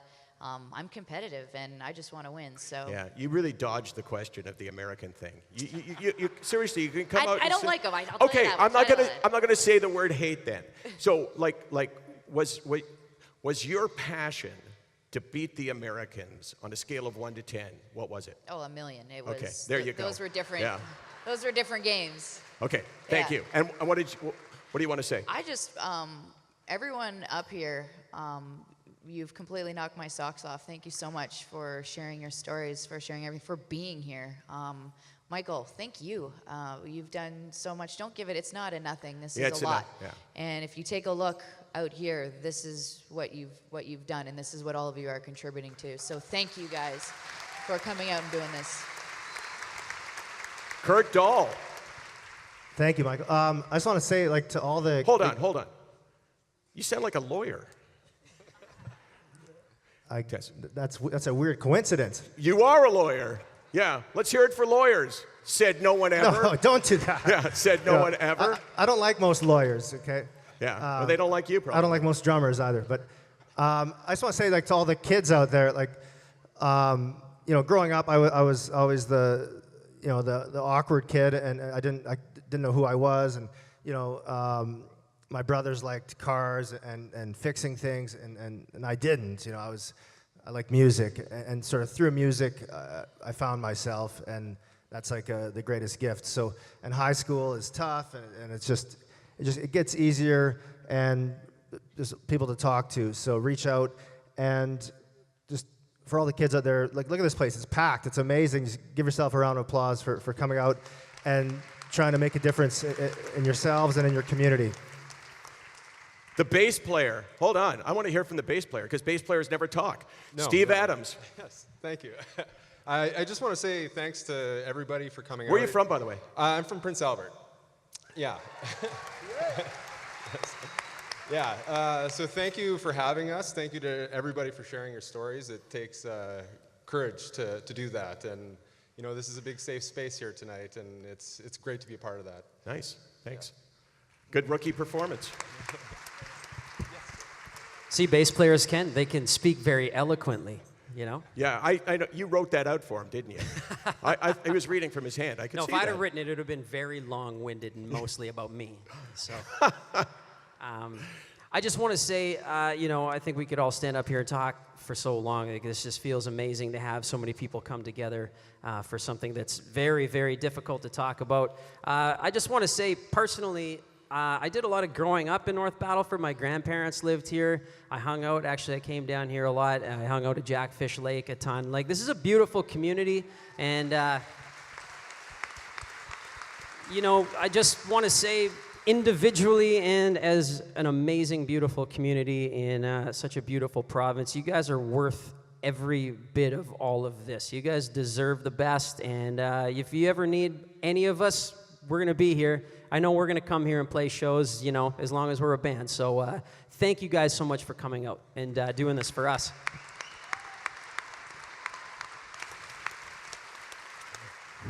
One of the things that made this evening so cool is you didn't have any crappy speeches. You didn't have any people who came up because they had an agenda. And I actually had to ask Tim Gitzel, who is the CEO of Cameco, I said, you got to come up and you got to say a few words because he is a local boy. He went to high school just around the corner. This community is what produced this amazing CEO of this amazing company that I called him, and he said, let me get back to you. And they got back to me and said, yeah, let's do it. But not just let's do it, but we want to do it. So please welcome the CEO of Cameco. And hey, I'm not a sellout, right? If I thought, it's just a suit, who cares? I wouldn't say this, but this is a really special guy. Tim, come up.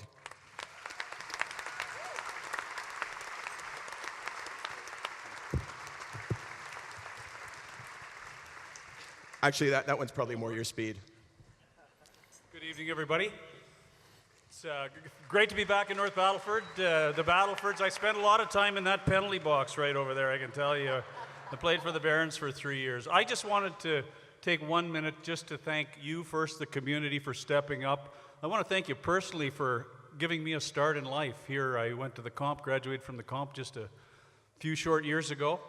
And I played hockey here, I played football, baseball across the street, and this is a wonderful community. You've got a wonderful thing going, and I just urge you to keep supporting each other. I know you've been through some difficult times, but this is a wonderful place, and keep it going here. So I want to say thanks to Michael as well. I fell in love with the guy. We did a gig about 2 years ago in Saskatoon because of exactly the same thing. We lost some friends.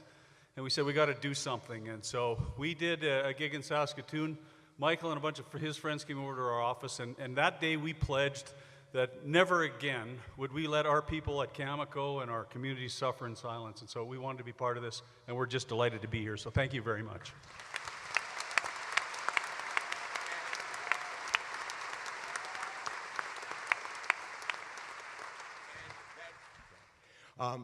that evening was Mike Babcock was the front for that evening, and he sent me a text message about 2 hours ago, actually before the Leafs played against the Buffalo Sabres. And he said, tell those folks, like I'm not making this up, it'd be easy to say, oh, Mike Babcock sent me something, because let's face it, it sounds pretty cool to say Mike Babcock sent me a message. But he did send me a message, and he said, tell those amazing folks that I'm with them. And that's what this community is, because you know, you go through hard times together, but you just try to make them better, and you did, so thank you. Yeah, thank you very much. Tim. Thank you very much. Stay, because we got a final song, and you know. Okay, we got some thank yous to make, and Tess, you want to help me with this? Because there's a lot of thank yous on the back. I'll read the first line while you put those fancy glasses on. We got a big thank you to the Rotary Club of the Battlefords. Woo! Cameco, obviously, thank you guys very much. From the town of North Battleford, also the Community Development Corporation of BATC, Portabella Restaurant and Bar. I think we're headed over there a little bit later on. Okay, Yeah. Tess? How about Parkland Farm Equipment? Betty Bubbles, Battleford Furniture. These are a lot of support right here. Frontier Center, Home Hardware Building Center, Innovation Credit Union, Gold Eagle Lodge. I'm staying in the Gold Eagle Lodge. And I it actually is- really liked my room, I'm not going to lie. It was comfortable up in you too, hey? Nice. I liked it over there. It is sweet. Yeah. No, I mean... Saltwater pool, by the no, way. Did no, you know just, that? Yeah, just so you know, when I said it's sweet, I was just actually boasting. I have a suite. Okay, well, whatever. Yeah, I do. I have a suite. Anybody Party in else up here got a Landsberg's suite? room I got after, 2 everyone. freaking rooms, man. Okay, keep going. Freedom RV and Marine, Oil Can Charlie's, Suregain, That's the Kinsman up Kin next. Canada, and Bayer Crop Science. New Tech, thank you. New Farm, thank you. Rainbow Toyota, thank you. Meridian Utilities, thank you very much. And a big thank you to Fortress Window and Doors Limited, the Bantam Hockey Tournament, Walter Hook, and Norsask. Farm equipment, nice. Yes. Reality or Realty Solutions.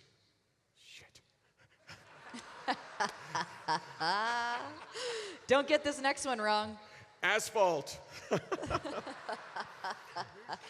Asphalt and Ready Mix. Fraser's No Frills, lower food prices, and the town of Battleford. By the way, both mayors are here this evening, and they didn't want to speak. They just wanted to be here and be part of that, so for that, we are thankful. Ames Leslie and Ryan Bader. Ryan, I got to know pretty well over the last little while, and, you know, to have a mayor with a heart is pretty cool. Thank you to Anderson Pump House Limited, Valley Ford, BTR Industrial. Discovery Co-op. Yeah. What was that noise? I think that was the end. I can't, I need your glasses for a minute. Northwest College, Blend Restaurant and Bar. Tim Hortons, everybody loves Tim's. WPD Ambulance, Kramer Trailer Sales, Boston Pizza. We were there last night. It was great. Ultra Print. RBC, the Royal Bank. RBC Insurance. They've got some folks here tonight, right? Thank you so much for coming out.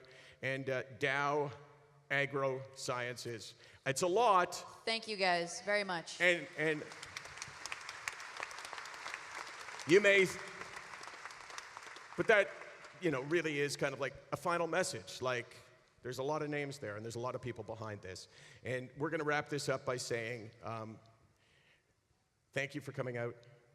To those of us that came here for this reason, the team of Sick Not Weak, Andrew, Jessica. Andrew, you're there. Did Jessica go home? Yeah, right, she got bored. And my daughter, Casey. Is Casey around here anywhere? Geez, I wanted to embarrass her so badly. You know, I love that, you know, our team was able to come here and experience this with you. And we know, we don't lose sight of the fact that we're here because you had some mind-bogglingly horrible tragedies. We understand that. But we understand also that we can make a difference, because when people get in front of others and they say, you know what? Yeah, I got an illness. Yeah, I got depression. I got anxiety. I take medication every day. 20 milligrams of Cipralex in the morning, 100 milligrams of Wellbutrin morning and night. It's taken me down, but you know what? I'm here to say I'm not embarrassed, I'm not ashamed, and I sure as hell am not weak. Thank you for coming out. But we got one more thing to do before that. And on the way out, you can throw some money into a bucket. And that bucket is going to go to the local CMHA, where we're trying to leave something behind that will give you guys something a little bit better in the future when it comes to mental health. So sit right there. Guys, you got to do a song, right? And we're all going to sing. I am turning off my microphone, so everybody. All right. Like everyone on the stage, like everyone, like Tim and Michael and everyone. Yeah, because you know what? We all appreciate what each other does, but we can all sing. Can we not? We can all sing, right? I'm going to ask Chris Henderson to lead us off in this song. Join in. You all know it.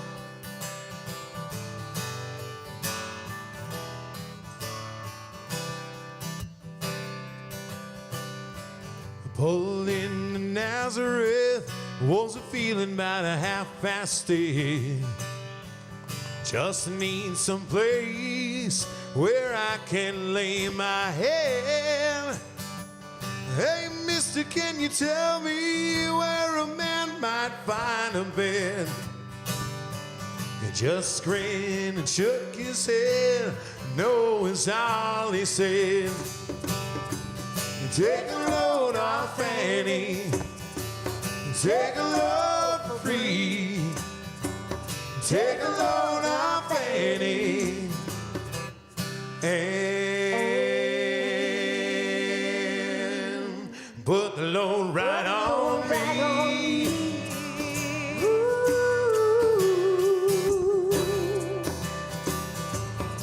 I packed up my bags and I went searching for a place to hide. When I saw a wolf coming and the devil walking side by side, I said, hey, coming, won't you come in and walk downtown? She said, I got to go, but my friends can stick around, yeah. Take a load off Annie. Take a load for free. Take a load off Annie. And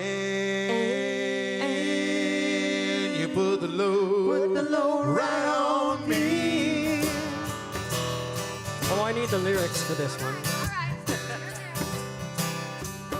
Go down, Miss Moses, ain't nothing you can say. Just old Luke's waiting on Judgment Day. Well, Luke, my friend, what about young Anna Lee?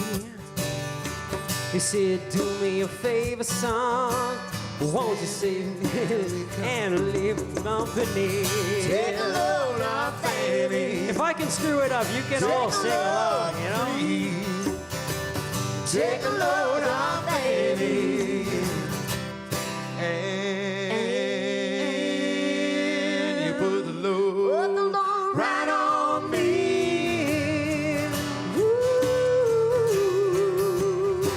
Yes.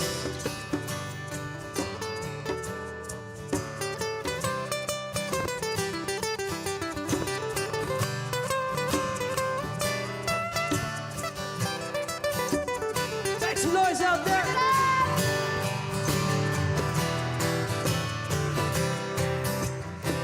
Very nice. Cool solo. All right, so one of the things that this man over here, Michael Landsberg, is maybe a bit of fear of doing is singing. And he has no idea that this is coming, but I think we wanted to sing this next verse. Do you want to hear him sing? And the thing is, we can all help him, right? We can all sing along. Okay, so come on over. Come on over. So you got the greatest verse of all. You've got like the crazy gesture, okay? Crazy gesture followed me and he caught me in the fog. All right? And you got a mic, so here you go. You got to tell me when to go. Crazy gesture followed me and he caught me in the fog. Sing along! Said I will fix your rag if you take me, Jack, my dog. I said, wait a minute, sir. You know. Oh, yeah.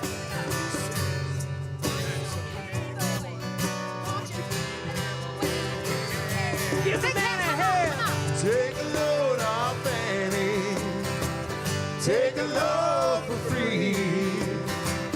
Take a load off Fanny. And you put the load right on me. You did it! I did it! Oh my God! Awesome! Right on! Should we kick it one more time on a chorus? Yeah, yeah! Everybody now! Come on, guys! Here we go! Yeah, yeah! Yeah, yeah! Take a load off Fanny. Take a load for free. Take a load off Fanny. And you put the load right on me. Thank you guys so much. Good everybody! Thank you very much. Thank you. I did it. I did it. Thank you all. Aw. Thank you to our amazing guests who I just kind of lucked out. You know, sometimes you call people and you don't know what you're going to get, and sometimes you get something amazing. So thank you to all of you from the bottom of my heart, and I think from the bottom of everybody's heart. Thank you all.